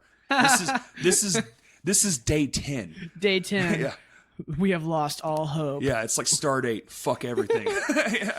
No, We'll be but driving so off a bridge. the idea was just to do 30 minutes. It was going to be quick, easy. It's easy to set up, man. I can set up my portable rig in 5 fucking minutes. Yeah, you just plug your interface in, plug That's your it. mic in. That's and it. And then it's, pull there's the no power. software. The power comes through the fucking. Yeah, it's not computer. fan and power Yeah, microphones. yeah. It's just regular condenser mic. It's easy to do something mobile for But, sure. You know, it just a person actually was got in the way. I'm not going to harp on him or whatever, but Yeah. it happened, and I was just like, I'm just not going to do this. I didn't even put it out. Like Yeah. I just erased the audio. I was like, fuck this. But sometimes you just gotta erase it. sometimes you have to hit delete, man. And it's hard. That's something that people need to learn in life. Sometimes you just gotta hit delete. Yeah. Whether it's on an abusive lover, delete them. Right. Or maybe a bad recording. Or just a shitty friend. Yeah, delete Sometimes them. we just keep coming back to shitty people, and Just it's like disappear them. Yeah, and some people just aren't compatible. You know, Yeah. fuck, man, I ain't made to get along with everyone. Can't do it. Can't fucking do it. It's impossible. But I kind of want to know. So you're the front man of your band. I'm the front man of a band as well. It is I play guitar as well, and I would consider myself a rhythm guitar player, even though we only have the one guitar. Yeah, you kind of focus on holding the rhythm down. Exactly. More of the. Well, if you only have one guitar player, like you should kind of do that. Depends on what kind of music it is. Like you could be a guitar player a la Johnny Marr, like do Smith's type stuff where he's playing the most intricate shit. The bass player is the rhythm section, the rhythm melody, and Right. he's doing super intricate lead Yes. type stuff. So I I'm mean, it not depends that on what fucking kind of music it is. I think that's true too, but for myself, when I'm writing, I don't know if you do the same thing. I call it overwriting. Like I overstep my boundaries as a player, and sometimes I make shit. If I'm not writing while I'm writing the vocals at the same time, I'm a very same time. Oh, kinda you do guy. something where like I can't sing to this. Yes. And Yeah. I've done that in a song recently, and I really love the song. So it's kind of cool because I get to challenge myself, and I'm like, Yeah. all right, I'm going to fucking make this work. Even if parts don't have lyrics on them, they're cool enough that they don't need it. Mm-hmm. Let's just make it work because I love this song. And we wrote the whole thing, and it came out splendidly. And I'm just like, okay, now it's a challenge. Do you ever find yourself in those predicaments? It's like, you're probably a far more gifted guitar player than myself. I basically can only do rhythm. There's no lead in my heart. it's fucking. I'm basically a young Steve Vai. Are you? No, Oh. not at all. I would say I'm a pretty good guitar player though. I'm solid. Don't get me wrong. There's but I'm absolutely been times where I write something and I'm like, I really like this, and then it becomes a really big challenge to sing on top of it because I didn't write the guitar part with that in mind. I just wrote it because like I liked the guitar part, and so there's sometimes where you have to really like slug it out and really practice it to get to the point where you can sing and play it and not worry about messing either of them up. Yes. And it just so far there hasn't been like a guitar part that has really stumped me with being able to sing on top of it, but there has been lots of guitar parts that I've had to like really take the time and practice, and taking a song out on the road will make you good at that song. Yes. Playing it every single night. Dude, it beats you into submission, man. Oh yeah. It's like There's never a tighter band than the band that's at the end of their tour. you playing ain't it fucking kidding, man. every single night. Like the poor vocalist, like I found out that like, oh, like maybe don't smoke a pack of cigarettes before every show, you stupid bitch. Like you have to really focus on every aspect when you're out there, because first impressions I would actually say in music are easier than say like the 10th impression, because now they know. First impression, you can fuck up as many times as you want, so long as you recover well. They're just like, oh, that was part of the song. I don't know if it was a mistake. Maybe. Maybe. The first impressions though are the most important. They say that, but I'm starting to second guess that personally. Well, when you're on tour, the first impression is sometimes the only impression. It's that you can sometimes the make. only impression, because And you might not ever come back. That really sucks. There's been times where we've had like technical problems that weren't really in our control. And it's so disappointing. It's like you're playing, a festival date, or you're playing, a really good out of town show, and you're able to open up for a band that's bigger, and you guys are getting in front of a crowd, and something messes up, and you're like, no, like we blew our shot to like convert all these people into people that like our band. Tubes and patch cables, man. And power supplies for pedals. Yes. Ask Ty about that. Dude. The worst. You have to have like 19 extra of all of that. Yeah. And I wish Ty was here, because he always has some misfortune happen to his pedal board. like all the time, and I would love to hear him talk about it because he's got it cataloged in his mind. Like more than literally, me. we had like 4 shows in a fucking row, and every show I would have to fix a new thing on our pedal board. And finally, I buckled down. I spent probably $100-something. I got the patch cable kit where you make your own. Mm-hmm. All new fucking ends, all new The cables. George L's or whatever. Mhm. Yeah. And then I got all new power supplies, all new fucking everything. And it still didn't work. I bought a dude. I would throw it in the garbage. Fuck that. And then I got all zip ties, man. You want to talk about how do you make shit stay Zip on a pedal ties. board? Zip tie that Not bitch Velcro. closed. Not Nope. Velcro. Although, huge tip. I'm actually going to do a small little video about this. Mhm. They have a new Velcro. It's plastic. What is the other Velcro made out of? No. Both Okay. ends are plastic. Oh. And it's like super duper Velcro. It's like they're both locking. Yes. Nice. Dude, that shit is unstoppable. You will break the Velcro trying to get it off the pedal board.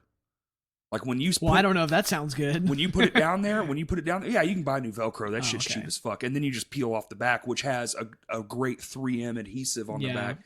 Super sticky. It's gray. Dude, buy all of it. Go to Lowe's. They have it in the Velcro department.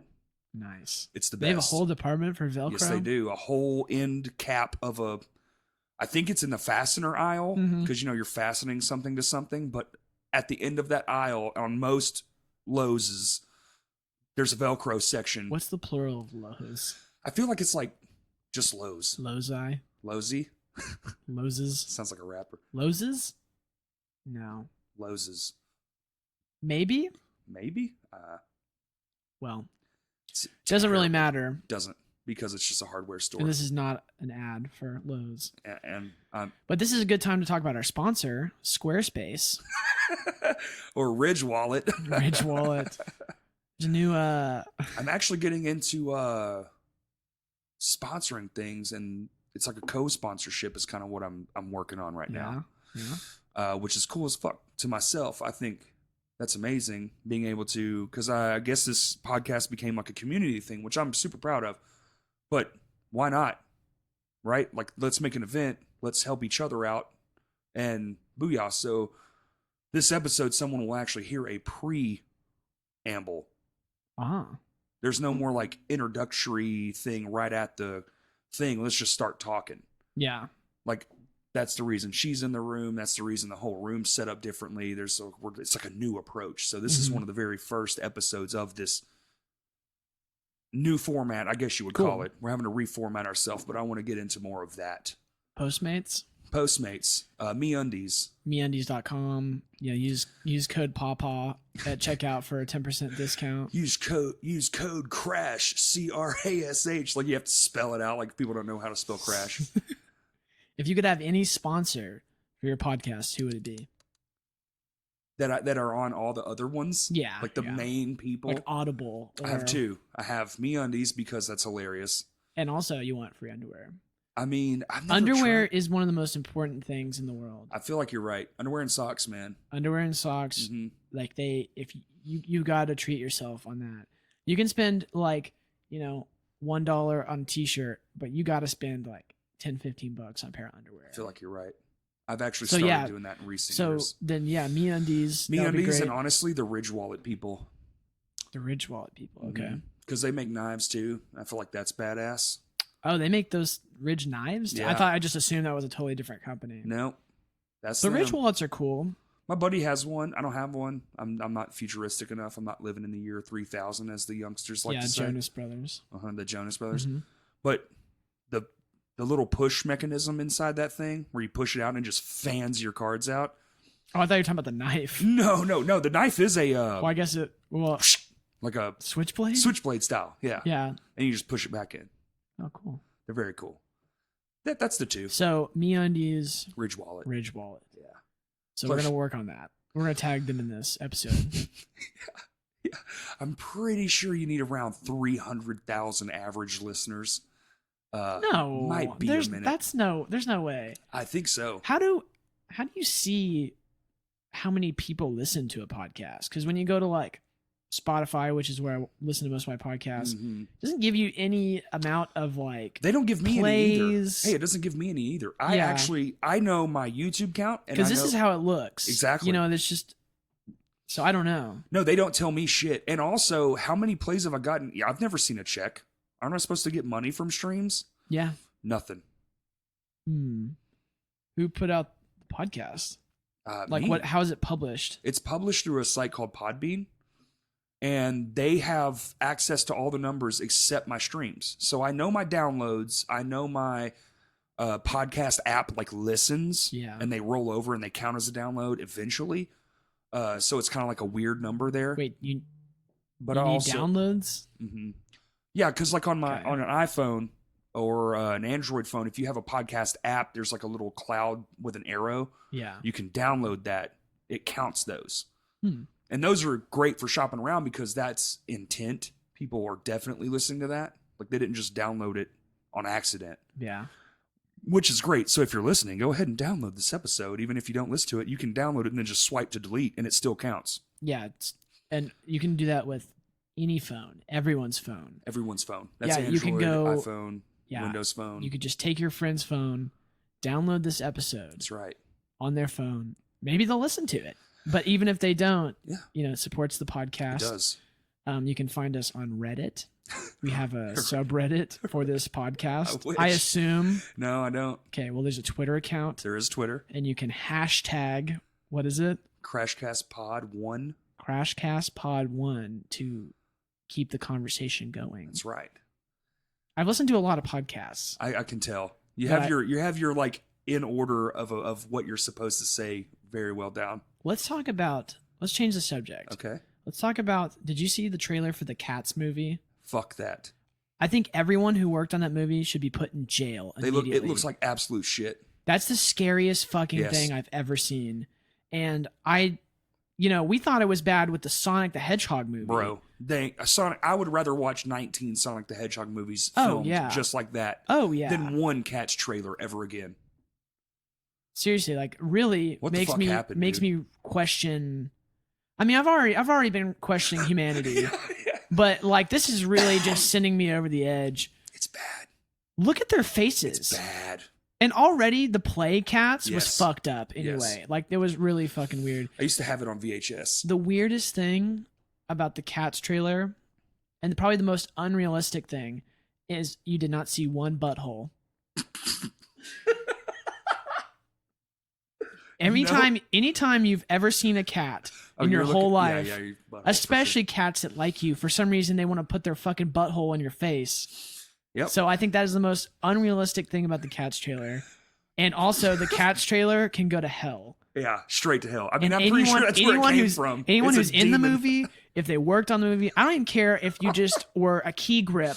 Like some guy, I don't care if you did the The refreshments. fucking for the focus cast. puller. Yeah. Whoever, if you were involved in the movie, if you got a paycheck from that movie, it's over for you. Yeah. You're toast, Your brother. career's done. You're going to prison. And I hope it was worth it. I watched it, because I'm pretty sure. Did it come out of Comic-Con? Is that where we got this? Because a lot I of don't think trailers so, dropped in man. that day. We got Jay and Silent Bob. We got the Cats trailer. We got I feel like the Cats trailer happened like 2 days ago. Top Gun. Yeah, this all happened like day one of Comic-Con. There's a Top Gun trailer. Oh, dude. And there's a Jay and Silent Bob trailer. And it looks fucking fantastic. With It's already Tom got Cruise? 14 million views. Top Gun 2? Yes. Yes. Or is that what it's called? No, it's called Top Gun Maverick. It would have been cooler if it was Top Gun 2.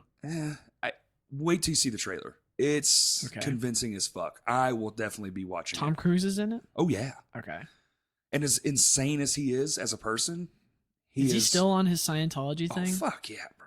Yeah, that's he's the second in command. it's just a tax loophole. It's It's just a way for rich they have people a to wo- they have filter a- the money. They have a boat. It's weird.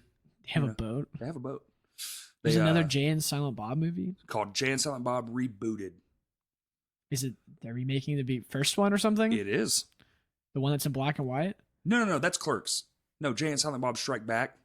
Oh. It's the reboot of the Jay and Silent Bob Chronic. What was the And Blunt Man or Blunt Man something? and Chronic? They're Yeah. trying to reboot the movie in Hollywood, and Val Kilmer plays Blunt Man. Spoiler alert. Oh man. And dude, the cast is unreal. You have to watch. There's a Red Band trailer out. Don't watch the Green Band. Watch the Red Band trailer. Because Gotcha. everyone who's an adult knows Red Band is where it's at. I don't know the difference between those two things. One has swear words and one does not. The Green Band does Green not. Band is for the masses. Red Band is for people who love violence and cuss words. Cool. Yeah. Cool. Anytime there's a Red Band version of a trailer, watch that one. Okay. Yeah. What? That's the real nitty gritty. That's the one where they don't hide anything. Yeah. Oh, and the It trailer, It 2.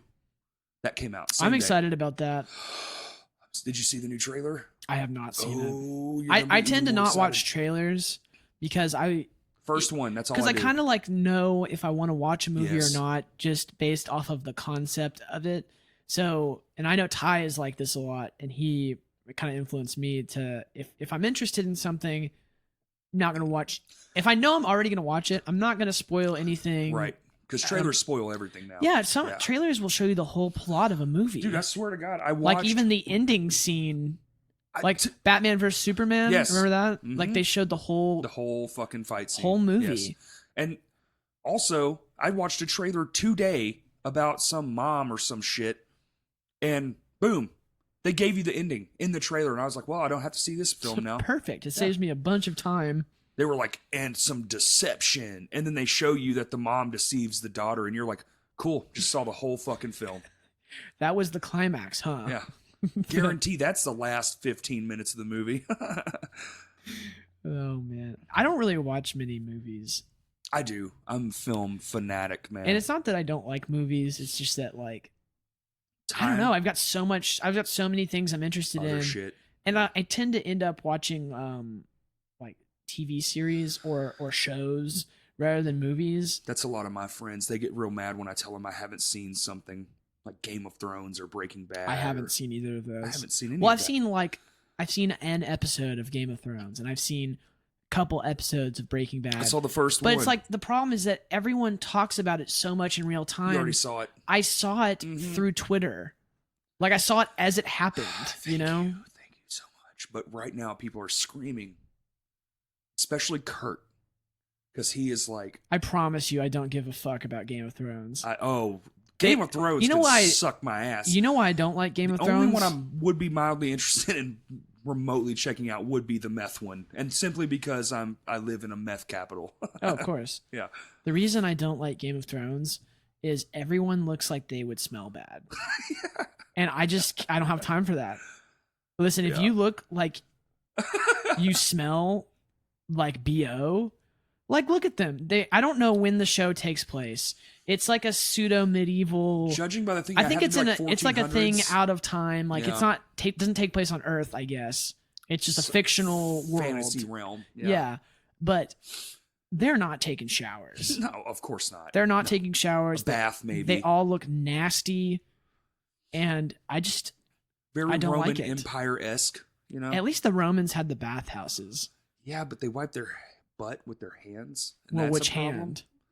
The Both hands at the same no. time? No. They still do this in the in certain countries. They what the fuck? Is that you laughing? I think I got really tickled her with both hands wiping the butt at the same time. Yeah. It's like you squat down and you And just grab lift with the shit. with both hands. Just like a Scoopy butthole maneuver. I saw someone on a podcast recently, and this blew up on Twitter. Did you see the thing about the guy who realized on a live podcast that he shits into his own hand when he takes a shit? Did you see that? No. Okay. I have so no this guy's clue. on I think it might be a radio show. Okay. And they were talking about going to the bathroom, and he's like, they were talking about the splash or whatever, but apparently this guy puts toilet paper in his hand and poops in his hand and then places the poop in the water so it doesn't splash. But he thought everyone on Earth did this too. And he realized, as well as everyone that he's on the radio show with, that he's crazy and he's pooping into his own hand. And my God. And anyone who's listening to that, I don't know how you look it up. Probably don't type poop in hands or something. I don't know. But okay. Here's one I learned. Corey's about. gonna link the clip on the Twitter account. What podcast was? I have no idea. Oh my God. It was. All right. I think it might have been a radio, like a morning radio show that had show. like a video. Oh my thing. God. I just heard one yesterday. A guy called in and asked, "Do you guys wipe standing up or not?" And he was like, Why would you wipe standing up." standing up? You're a psychopath. Yeah, you're getting. They did a poll. Gross. 77% said the lean, which, duh. But Yeah. that means 30-something fucking percent stand up. How is that even like feasible? There's, you know. It's just not sustainable. I'm telling you, man. There's just some crazy motherfuckers out there, and they can wipe their ass standing up. Oh. I'm going to get my clip from earlier that we needed. Not opening. What's your... And this is the blue what? ASMR. Bluephoria? Bluephoria. I'm telling you, their name schemes are solid gold. Hold on. Let me list off all the types of yerba mate. Apparently they have an app. They have an app? They have an app download it. that tells you where you can buy it close by. I thought that was very creative. Yeah, in Arkansas, it's kind of like you got to know which stores have it. Yes. But the cool thing about Austin is that like you walk into Target and they have it in coolers, Right. and it's like in every store, it's in every gas station. Yeah, it was sent to me today because I like to buy my guests drinks. To those of you listening, I like to be hospitable. Please come onto the show because you'll get 2 free yerba mates. 2, not just 1, 2. And those were expensive ass teas, man. Yeah, they're like $3 a piece. Those 2 teas cost as much as my 6 beers. When Kurt said, "What would you like to drink?" and I said, yerba mate. I didn't say 2 yerba mates, so that was just you going above and beyond and being very nice. Well, he sent me the screenshot, and I said, "What? I have no fucking clue what this is." And he sent me a screen grab from the internet, and he was like, "It's this," and it says it's in 2 places right down the street from your house. One Where is did you get it? The Kroger. Oh yeah, Kroger for sure has So it. apparently Kroger carries it, but also Pilot gas stations. That's cool. Because the Pilot right down the road has it as well. But What's really weird is yesterday I found it in like a hella sketchy gas station on Broadway. okay. Like, you know, it wasn't that sketchy, but Listen. it was like you know, just a gas station that was really, really old. It's been there for probably 30, 40 years. Was it the Exxon on the right side with the U-Haul? No, it was past like you get past the Sonic, you keep going down Broadway, turn right. Oh, so you're down Broadway. Yeah. Yeah, okay. But they totally had every flavor in there. I was like, damn, that's tight. They really came through, and they had all the wrap snacks. We're fancy. Oh, those chips? Do you like the wrap snacks? I've never had them, man. All There's my so friends many different posted- kinds. I know. I've never had them. Cardi B has 3 different flavors of popcorn or something. See, that's fucking crazy. That's what a unique marketing I eat wrap technique. snacks. Okay, here's some of the different flavors. Let's go through it. So you've got Enlightenment, which I think is the GOAT. I think that's the best name scheme It's really good. they could ever have done. Then you got Revelberry, which is this one right here. And you got Bluephoria, which is the one on my right. And you got Orange Exuberance. That's a really good one. And you got Lemon Elation, which I think is like kind of trash. Really? That's good because that's It the hurts one my mouth. That's the one he sent me the screen grab of, and I was thank like, God. they don't have this one. I would have not come on the podcast if you had got me Lemon Elation. And I didn't specify which one I wanted. No, you did not. I wanted to spin the roulette and hope that you got me the ones I really wanted. I should have got the 2 blue ones because they only had, and then apparently they make a sparkling version. They have crayon palm and Grapefruit ginger and That's classic gold, which classic gold is the best. okay, So shit. it goes classic gold, Enlightenment, right? They're like neck and neck for number 1. And then everything else is like pretty much tied for middle, like tied for second. And then Lemon Elation is garbage. And At the bottom of the fucking list. it's like, it's not even in the same zip code. Shouldn't even be on the list. It's disgusting. I'm sure I'm making like one person really mad who really likes Lemon Elation. And yeah, it's not that bad. I'm just hamming it up Right. a little bit. Making words fancy for the audio recording. So you're down here for the show. I know this will air after the show. So hey, great job, man. The show was awesome. Thank you so much for letting me. We really did great. Yeah, man. We did a great job. Yeah. We played 7 or 8 songs, something. 8 songs and like 4,000 people showed up to Vino's. It was great. There's like on the event, there's a good like 350, 400 people attending on the event. Damn. Which that should be awesome. Typically, what you can do is you can cut it in half. Cut that number in half, and then like take 10% off that number, and that's typically the amount of people that will come. But that You have amount to- of people there is selling vinos out, like You know- 180 people or whatever. You know what we used to do? We would cut it in half, take the 10%. That's actually a formula you can use.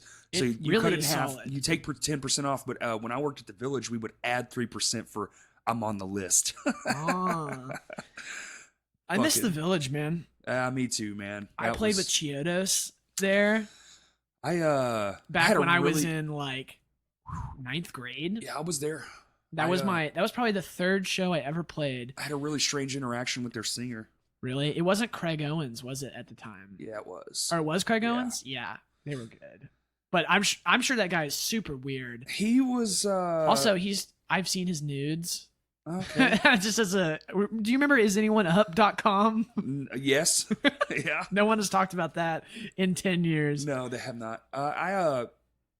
It was weird. It was a weird day. Their guitar player with the dreadlocks, I can't remember his name right now. He was great. I actually talked to him for like 3 hours, just like bullshitting, because like that night was really slow for some reason, as far as like my job. Oh, but yeah, I remember it being like sold the fuck out. Oh yeah, it was crazy. And I was so scared because I was like 15 and I had played like 1 or 2 other shows, and then we had sold the most pre-sales. So you know, pre-sales, how it goes. And fancy boys. Sam put, I think it was Sam. It was definitely Sam that worked that show. She put us. She worked most shows there. She put us in between. There was another touring band that was on tour with Chiodos, and since we sold the most pre-sales, she's like, you can play in between the touring package. Nice. So this other professional band played, and then the 15-year-olds get up on stage in front of like 700 people or however many people. Cap was 750. Yeah. And we actually did a good job. Well, congratulations. I know. I was really scared. But I remember when we played at the Village with Sky Eats Airplane, and we had a nightmare of a performance. And My Hands to War. You guys played? Yeah. Yeah. It was Sky Eats y'all Airplane, played My Hands to War, y'all played and after us. Science of Sleep also played. Shout out Dylan Johnson. Boom. And Drew. I forgot about that band. That's a good band. Yo, they're my Fortnite friends. There you go. That's my. We're called DRT. That's our. That's okay. Our, it stands for Doctor Team, which is short for Dr. Pepper Team. And it's not because any of us drink Dr. Pepper. We were just hoping for the sponsorship by Dr. Pepper. Right. Also, hey, they can it right down the road. Oh my gosh, and they sponsor this podcast as well. You can go to drpepper.com/crashpod for a free sample. 23 flavors, and you're going to like every single one. Yeah, man, they all give you cancer. Yeah, for sure. Don't drink it, but do support Dr. Pepper because they're sponsoring this podcast. One of these days, we're going to will it into existence of one of these sponsors. That was a weird show, man. The Sky Eats Airplane one? Yeah. It was a very weird show. It was not who's the singer of Sky Eats Airplanes? Dude, don't get me in line, man. They Jerry had something. Jared something, but Jerry? he was the Jerry. Jerry, yeah. He had the. He was not there. No. It was some other guy. Exactly. But it was really good. And they were really good. The lineup was strange. Like I feel like I don't know. I don't even remember who booked that show, but I remember that show being very, very strange. Like why? Yeah, well, why are we? A bunch of the bands had technical problems too, yes. Especially my band. When, you just want to look good in front of, like at the time, that was definitely one of my favorite bands, Sky Eats Airplane. Dude, they were fucking fantastic. And also, I don't care who knows, but that band still holds up. Their record that they put out, it's got the beehive on it. It might be self-titled record. Mm-hmm. It was not the one that had Giants in the Ocean. It was the one afterwards. But that record really, really still holds up as a good... It's like they were doing like what Periphery was kind of doing. Yeah. And they got lumped into the scene metalcore thing, but they were like a prog kind of like rock post-hardcore band. And their fucking drummer was out of the atmosphere. Yeah. Good. That man had 2 different sets of hi-hats on each side of he's ambidextrous. Yes, he is. That's he also really had crazy. 2 floor toms on each side. He basically had a mirrored image of his drum kit on each side. That's so crazy. I remember being just like absolutely blown away. And I think he was Brazilian for some reason. Their 2008 album is self-titled Sky Eats Airplane. There you go. That Can Sky Eats Airplane sponsor the podcast? I wish, man. I fucking miss they're those not guys. A band, no, they're not. No, no, they haven't been for a while. But I got the fortune to play with them a few times, Very And good. they were every time too, except for the one where the singer got like piss face drunk. Oops. Yep, oops, it happens. Yeah, they're one of the few bands from that era that, like, in retrospect, actually holds up. Right. Not many of those bands do. There was a lot of copycats going around that. Yeah, that I mean, time. like, there's bands like Under Oath that Yes. still hold up. Like, you can go back and listen to Define the Great Line, or Oh, They're dude, Only yeah. Chasing Safety, and those are really, really good records still. But like bands like Asking I'm watching them- Alexandria and Exactly. horrible dumb shit like that. I'm going to see Under Oath tomorrow, dude, with There's- Alice in Chains and Korn. Where? Dallas. Oh, seriously? Yeah. They're Under Oath is playing? Yeah. They're a band still? Oh yeah. Look right there, bro. There's their new album. That poster right there. What? Yeah. When did this Just happen? came out last year. Good for them. That shot right there on the wall with the Johnny Cash promo card in it. Yeah. Kurt took that. Oh, that's Spencer. That's Spencer. Yeah. Under Oath. That's at the Metroplex last year. I must have been in a coma or something must have because I been. totally lived here then. maybe in retrospect, maybe I remember them doing stuff, but I didn't know they were putting out new music. Oh yeah. That's Yeah, it's not what you're used to. A lot of people were like, "Ooh," but I'm like, "Hey man, I don't want to find the Great Line 2. We got that with Lost in the Sound of Separation. I want new shit." Yeah. And it seems to be working out because guess who's on fucking tour with Alice in Chains and Korn? Under Oath. Under Oath. They're the opening act. Nice. And I'll be there tomorrow night, which actually this airs afterwards, so I had a fucking blast. I drove He to doesn't know Texas. that. He doesn't know that for sure. Hey, I'm going to Texas in July. I'm sitting in that hot ass sun because it's outdoor The concert. band Texas in July? No. Oh, It was- okay. Da-da-da. Oh wait, what was that? Hook, Line, and Sinner Hook- is what that's you're it. thinking of. Yeah. I played with that band at Enjoy Skate Shop. Hell Remember yeah. that? Uh-huh. That was a weird time in my life. The whole Enjoy Skate Shop era was a weird time So what else do you guys have going on, man? I know you're playing tonight. tonight, which When this airs will have been whenever. it's a few weeks from now. So It's July 20th right now. yeah, So we'll play tonight. I'm sure the show's going to be fine. I'm actually going to go. I had to do an adult thing and pay my bills this morning to figure out if I could go to the show tonight. Because I have to go to the concert tomorrow, which is going to cost Yeah. probably a couple $100s. You won't hurt my feelings. if No, you I'll don't be go. there. Okay. Well, you It don't turns have out to. I have enough. Oh, okay, cool. I didn't fuck around a lot this week, even though I Mhm. went to a lot of shows. But guest lists and stuff. That 3%, I was part of that 3% this week Nice. for sure. Sometimes I pull. There was a lot favors. of stuff happening. wasn't Dude, it was this crazy. week? Yeah, this week was a great week to be in Arkansas, man. Yeah. Lots of Paul, great shows. Is Paul Bear on Sunday? It's Sunday in Fayetteville, so tomorrow night in Fayetteville. Tomorrow night. Yeah, When is Paul Bear doing their thing? it already happened here. Oh, it was. It was Rev Room last weekend. Oh, Last Saturday. cool. Yeah, and then this is the second is- part. That is such a great band. Paul Bear is so awesome. Did you go by Lost 40 and try the beer?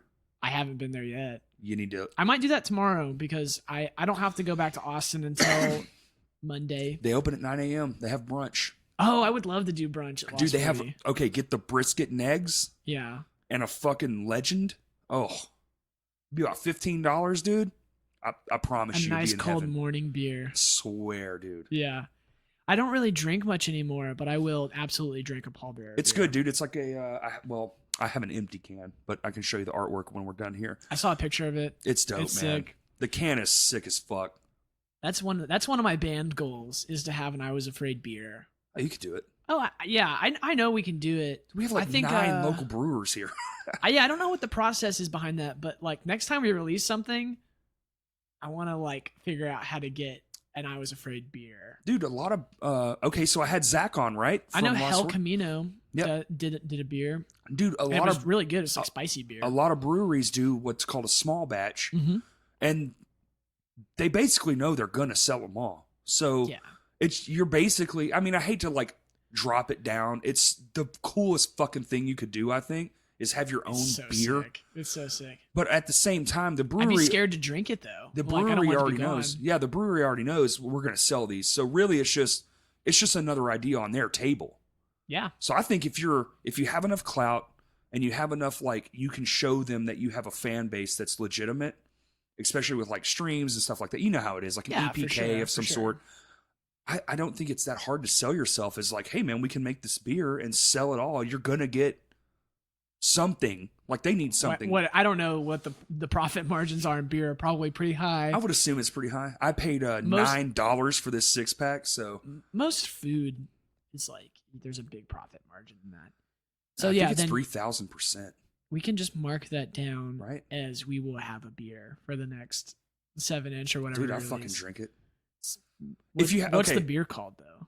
I don't know what I was afraid. Well, what kind of what kind of beer would it be? Is it an IPA? Is it a lager? Is it I just Pilsner? feel like everything is an IPA. Now, yeah, with the I feel like the kind of beer that would match our music, like if you could turn a beer into a song, like our music would probably be like a really like heavy stout or a something. heavy stout. But I don't like that.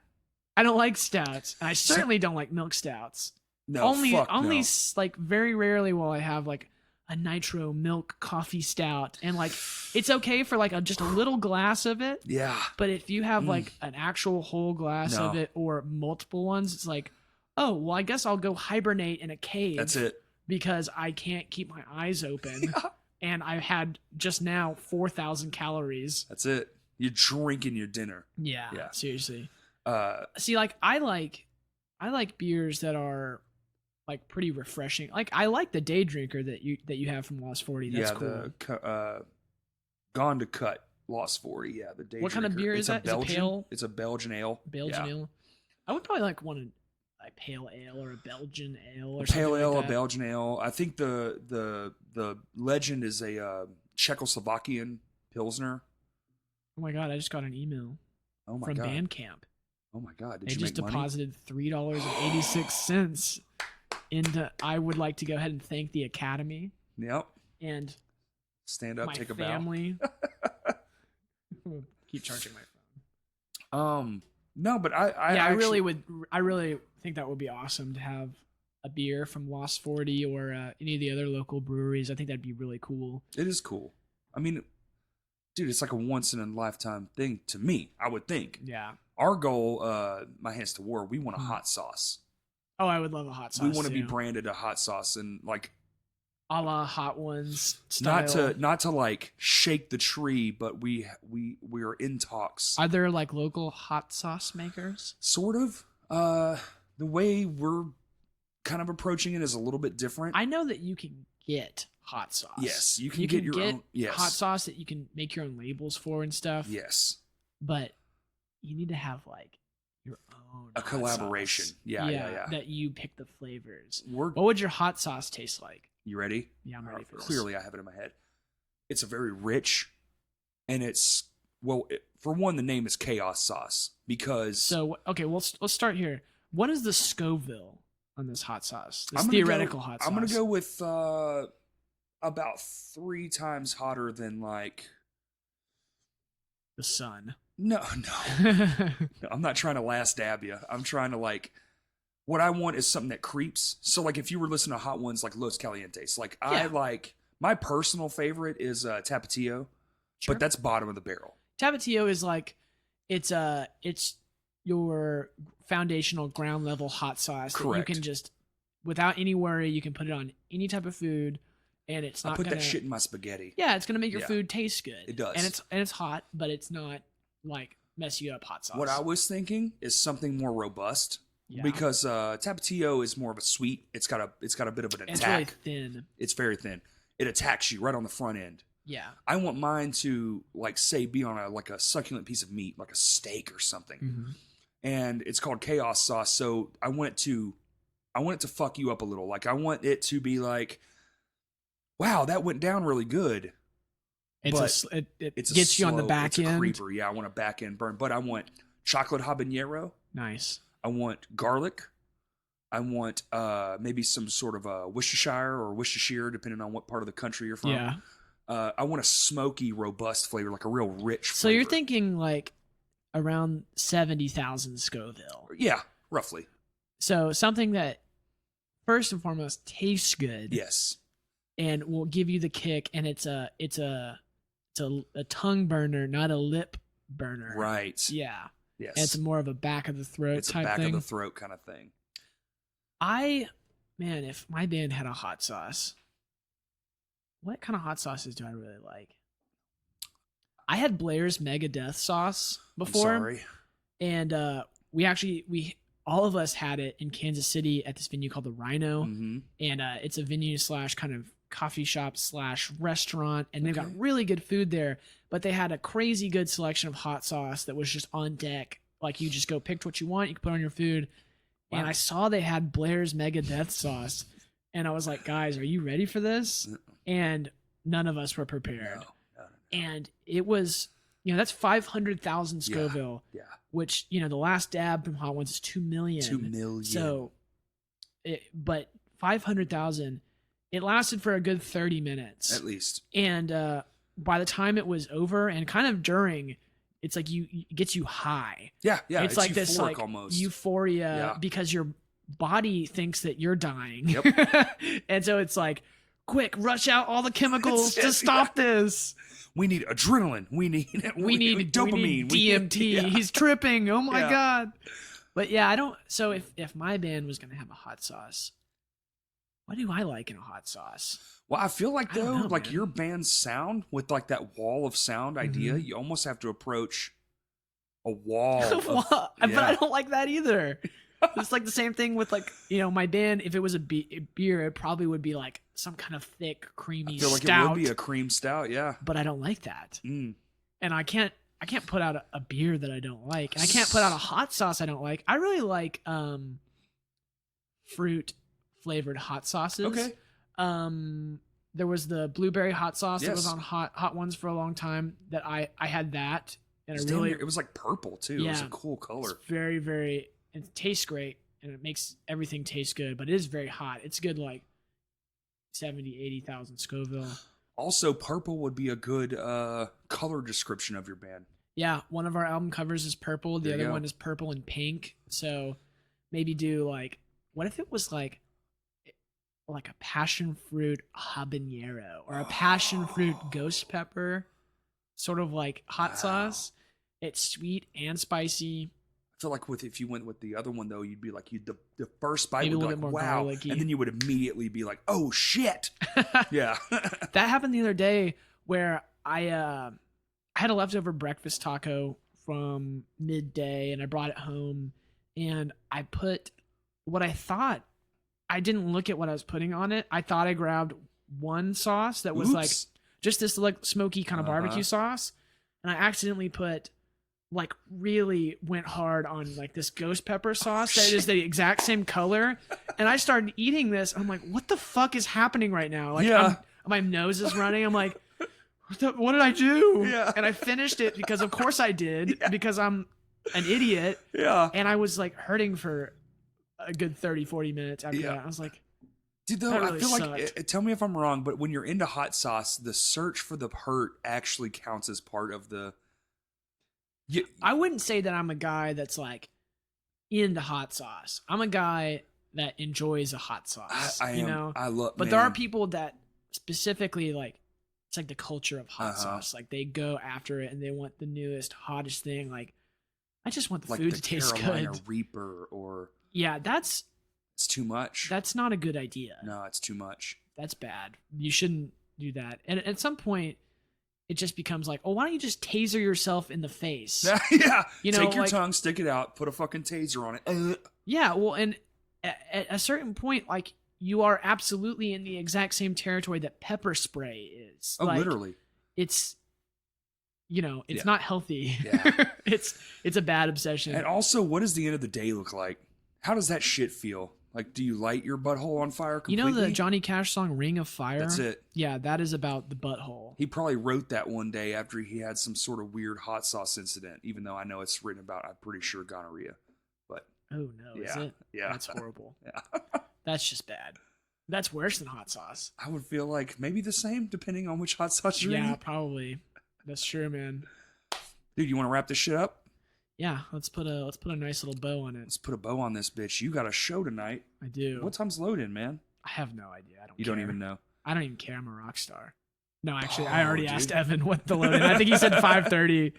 5:30. I know we're playing at like 8:30, so it's 2:00 now. We're chilling. Yeah, I wish this was live. More people would be able to see it, but we're getting there as well. That's another year-end goal. Doing live We casting. will be filming before probably mid-year.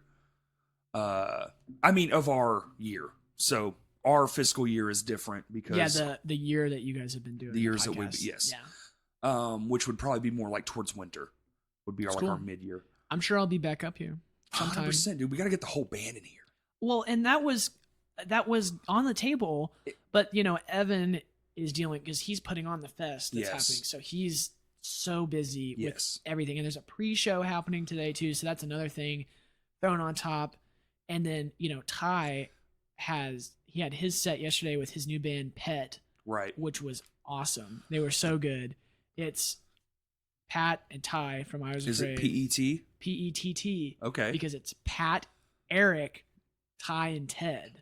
Oh. I think they need to find some guy named Henry and put an H at the end, so it's Peth. Peth. I don't know. I just like it's a cool that. band name. Yeah, Peth. Pet's cool too with but two T's. They were really good. Good. But so everybody go check them out. Pat had to play 3 sets in a row. Holy fuck. Back to back, because he's the drummer in Pet. Well, wait. No, 2 sets in a row? Well, because he had Head Cold. Head Cold, right. No, Ted had to do 3 sets in a row, I think, because Ted is in all 3 bands. Fuck that. But yeah, so, Ty had so much stuff going on. He's got stuff today, too. But right. Because he really wants to do a podcast. Well, like, that is, like, he's told me, like, 100 times, he's like, I just want to be on someone's podcast. Well, Ty, if you're listening, man, which I'm sure you are. Ty will absolutely listen to this. And invitation, you bro. might need to get him on here, like, some other time coming up. Right. Because I know he really wants to do it. And he's cool. so hilarious. He's probably the most hilarious person I've ever met in my whole life. Good. I need more comedy injected into this thing. I try to be funny, sad but I'm like a machine gun comic. I just say shit and pray it lands. Yeah. And most of the shit is just like falls dead in the fucking water. Yeah. I like talking into a microphone. I do too, man. I could just ramble about stuff too. Days. I do that on stream. I just talk into the microphone about I'm anything. gonna actually check out your mind. stream, man. So I've been trying to respect fuck it, we're just talking, but I've been trying to respect gaming more because I came from an era where that just wasn't a fucking thing you did. Yeah. I'm 35. Yeah. That shit was behind You're 35? Mm-hmm. You look great. Thank you, man. You look like a smooth 28. That's what I get. Everyone says 28. Yeah. Some gas station attendants say 25. Nice. And sometimes people think that I am a teenager. I would actually. Yeah. If I was just meeting you, I'd be like, high school, what grade? I'm doing cotillion. I'm doing cotillion, and I am a freshman in high school. Fuck, I forgot what the hell we were talking about. We went into you were talking about gaming. I've been trying to get into it. I can't believe I haven't talked about Fortnite. Kurt forced me to play a game of Fortnite. And that is probably one of the highest skill ceilings of a game to get into. I died immediately. Yeah. And I was so bad at the airplane thing that the person who was flying immediately abandoned me. So that's how fucking shitty I am. But my favorite game is Mario, the original. Sure. Like the NES, I was probably 6 when it came out. Probably 5. the most popular game of all time. It has to be. I would guess. Yeah, it has to be. And one of the first. Yeah. First, graphic, like 32-bit or whatever it was. Well, also one of the first 8-bit. games that was like a real cultural phenomenon. Like everyone had to have an NES because you had to play. And then Mario. Yeah, and then that was like the really the time frame of it. Like Pong happened, and then there was arcade games. Well, then there was like a few decades of just go to the mall, pop quarters in a machine. Yeah. Yeah. And then you could play Donkey Kong. Exactly. And then that led into Mario. Right. Yeah. Because Mario's a spinoff of the Donkey Kong. Yeah. So Mario Maker, it's cool. I can make my own Marios. Like it doesn't matter. And I can play it all day. All fucking day. And you can download ones that people make. Infinite. It's infinite Marios. And We're in a good place for games right now. We are. And so my big deal is I've been getting into that because okay, let me dive into something I like. Well, one, I like building. Yeah. And I love Mario. If you like building, mm-hmm. you will love Fortnite. See, that's what Kurt tried to say. I think that's how it was sold to me. Because if you don't build, you're dead. I've seen the videos. Okay, my boss, he's a friend of mine. I call him my boss, but one of my friends. Yeah. When we're at work, when we're down, he loves to watch like Fortnite videos. I do too. And I'm so the hopelessly Ninja addicted to Kid, it. Ninja. Yeah. I watch some of his, and I'm just like, I'll be watching it, and I'm like, I just fucking can't fathom how the fuck he's making all this happen at one time. Yeah, because if you don't play the game a lot, Yes. or even, you know, if you don't have a real understanding of like the mechanics of the game, I'm sure seeing like a pro level player play it, you're like, what is even happening on screen right now? It blows my mind. And there's some times where Yeah. I'm watching someone that is a professional Fortnite player, and I'm someone that is like in the top, you know, 0.001% of players. Sure. Like, I'm in Champions League, which is the ranked thing. Sure. And I'm watching them play. I'm like, I don't even understand how you're keeping track of which direction you're facing right now or where you are. So it's not just me then. No, it's very incredible. skilled. Yeah, it's incredible. And I was really, really big when I was young on Halo 1, 2, and 3. Okay, sure. I did Lots of I people. played, you know, I was young, but I went to tournaments and stuff. And so I always had a really, really deep love for competitive games, like where you go into a place and you Yes. play a tournament, Yes. and people are all sitting around. All the little chairs and the screens, Yeah. the big screen, very I actually ESPN. I did that last night. There's a place in Little Rock on, I think it's Shackleford Crossing, maybe, Yeah. called Spec Ops Gaming Lounge. Okay. Maybe they'll sponsor your podcast. But I need to have somebody from there on here to talk about gaming. it was sick. Hey, it was hold really on, cool. hold on just a second. Keep talking. Okay, you told me to hold on though. I'm an idiot. Yeah, so we went there. Me and Dylan and Drew, the two guys I was talking about that were in Science of Sleep. We went there last night from 10 to midnight, and you know, it's like a proper esports gaming lounge, Right. with computers, and if you want to play console, it's got that too. But they also have a milkshake bar where they blend up. You can pick a cereal off the wall, and they'll blend Come the on, cereal come on. into a milkshake and bring it to you. Hold on, dude. I've got to get this shit down in my book. It was really fun because, you know, Called we normally Spec Ops Spec Ops Gaming Lounge, I think is what it's called. CK SPEC C. OPS Ops, Spec okay. Ops. And Damn. it was so fun because, you know, normally, especially now that I live in Austin, you know, we're just playing online with each other, hanging out. But it was so fun to all sit on 3 computers right beside each other That's and play. sick. And we can be like, no, like point to the screen, like, right there. You're like, look, go shoot that guy. That was fun. But that is really cool that Little Rock has something like that. I think so too. I didn't even know, man. Like you're. I didn't turning know me on about to it either something. until they told me about it because they had gone once before. Probably. How long have you been in town? A week, probably. No, I got here on Thursday Thursday. because I switched my days off around Oh, work. okay. So So y'all fucking practiced.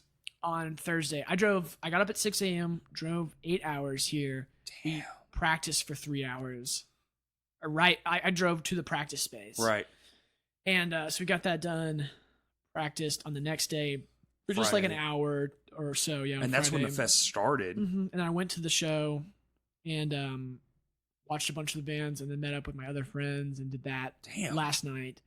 It's been a very busy Damn. because I'm trying to see everyone. Right, you know, right, when you right, come into right. town. I haven't lived away from home before, really. Like Okay. I lived in Fayetteville, but that's different. A you know? little different. You're still in the But same state. When you come back after having moved away and you've been Mhm. gone for like 6 months, it's like there's an expectation that you make the effort to go see everyone. Yes. So I've had plenty of stuff to do, which has been fun for Right. sure. Well, man, I really appreciate you doing this. Yeah, I know, absolutely. I know you have very limited time. I don't want to take up any more of it.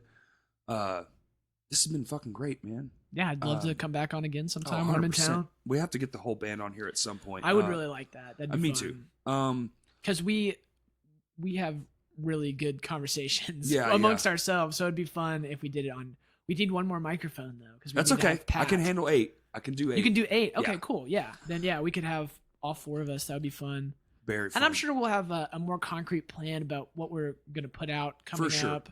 So we can probably jump on and talk about stuff like Let's that. do that. Yeah, man. Next time y'all have something like an EP or something coming out, let's fucking do like a release, like a special or something. Yeah, it'd be cool because Um, we record at Fellowship, which is where Paul Bear records, Badass. and that's in Little Rock. So Plug. I'm gonna have to be. Tell people where they can find your band and yourself and. Oh yeah, so and your streaming stuff. Anywhere you can listen to music, you can check out I Was Afraid, Spotify, iTunes, Tidal, the Xbox Live Marketplace, Ooh, Amazon, fancy. all the places that no one goes and listens to music at. You can check us out on Twitter, twitter.com/IWasAfraid. Just That's the it? regular band. Okay. No weird, no AR, no numbers, anything like that. If anyone wants to follow me on Twitter, it's twitter.com/xderbsx. Xderbsx. Is that your streaming too? Yes. Yeah. Really? Okay. That's my So Twitch, you're yourself. twitch.com/xderbsx. You can use my support a creator code in the item shop of Okay. Fortnite, and it's just Derbs. Derbs. But I don't really have other stuff to plug. DERBS. Mhm. Okay. So if I'll you check buy it out. something, you buy a skin. They haven't paid me yet, but apparently some of that money kicks back to me. We'll see. Who knows?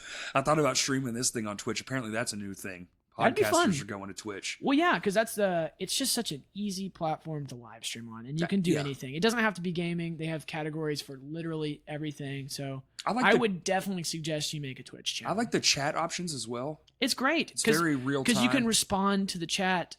You know, Mhm. if you're doing a podcast like this, you can go and see like, oh, hey, well, this guy wants to know about this. Let's talk about this. I would you like know? at the end, like say me and you were talking right now. I've always had this in my head. Like, what a cool approach. Like, let's take 3 comments from the chat room that's been going on this whole time.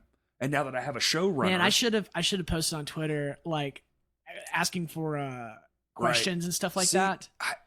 I'm so shitty at social media. I'm I just should have so posted about it on removed, the I Was Afraid Twitter account. It would have been great. Like, what do you want to know? You know? Yeah, what's something that you're interested in that we could talk about? Right. Whether it's like, what's the concept behind the lyrics of this song, or whatever it may be. Like, Exactly. we can do that next time. We'll It'll do be it fine. next time for sure. Darby, man, thank you so much. Everybody listening, my plugs or tags, which our Twitter is now active, everyone, because we have all new shit happening. And that's Crashcast Pod 1 at Twitter, and everything else is just Crashcast Pod. That's Instagram, Facebook, and then we have a YouTube channel. Then hopefully later this year, like I said, we'll be getting film. We're going to be bringing back the Ugly Dudes movie reviews. We're also going to be doing content only for each platform. So if you Nice. follow us on every platform, you're going to be getting different styles of content. That's something we've really been working on real hard, like close to the chest. But we're announcing everything as we're going. So this will debut in a few weeks. So everyone will already know those parts. We're going to have a couple documentaries come out. Like, we're working hard as fuck to make everything awesome. And everyone go listen to I Was Afraid. I know the show's tonight, so I can't really plug that. But I'm going to say it was great. I'm going to be there. Past Comfort's there. There's some really great bands on the list. Yeah, there's bands from out of town. There's bands from Canada. There's Pine is playing. Youth Right. Pool is playing. Yeah, there's a lot of great bands. I'm sure it's going to be a blast. I'm sure we'll see a lot of friends. It'll be like a Yes. little high school reunion of Oh sorts. yeah, for sure. But everybody, if that's it, thank you for listening.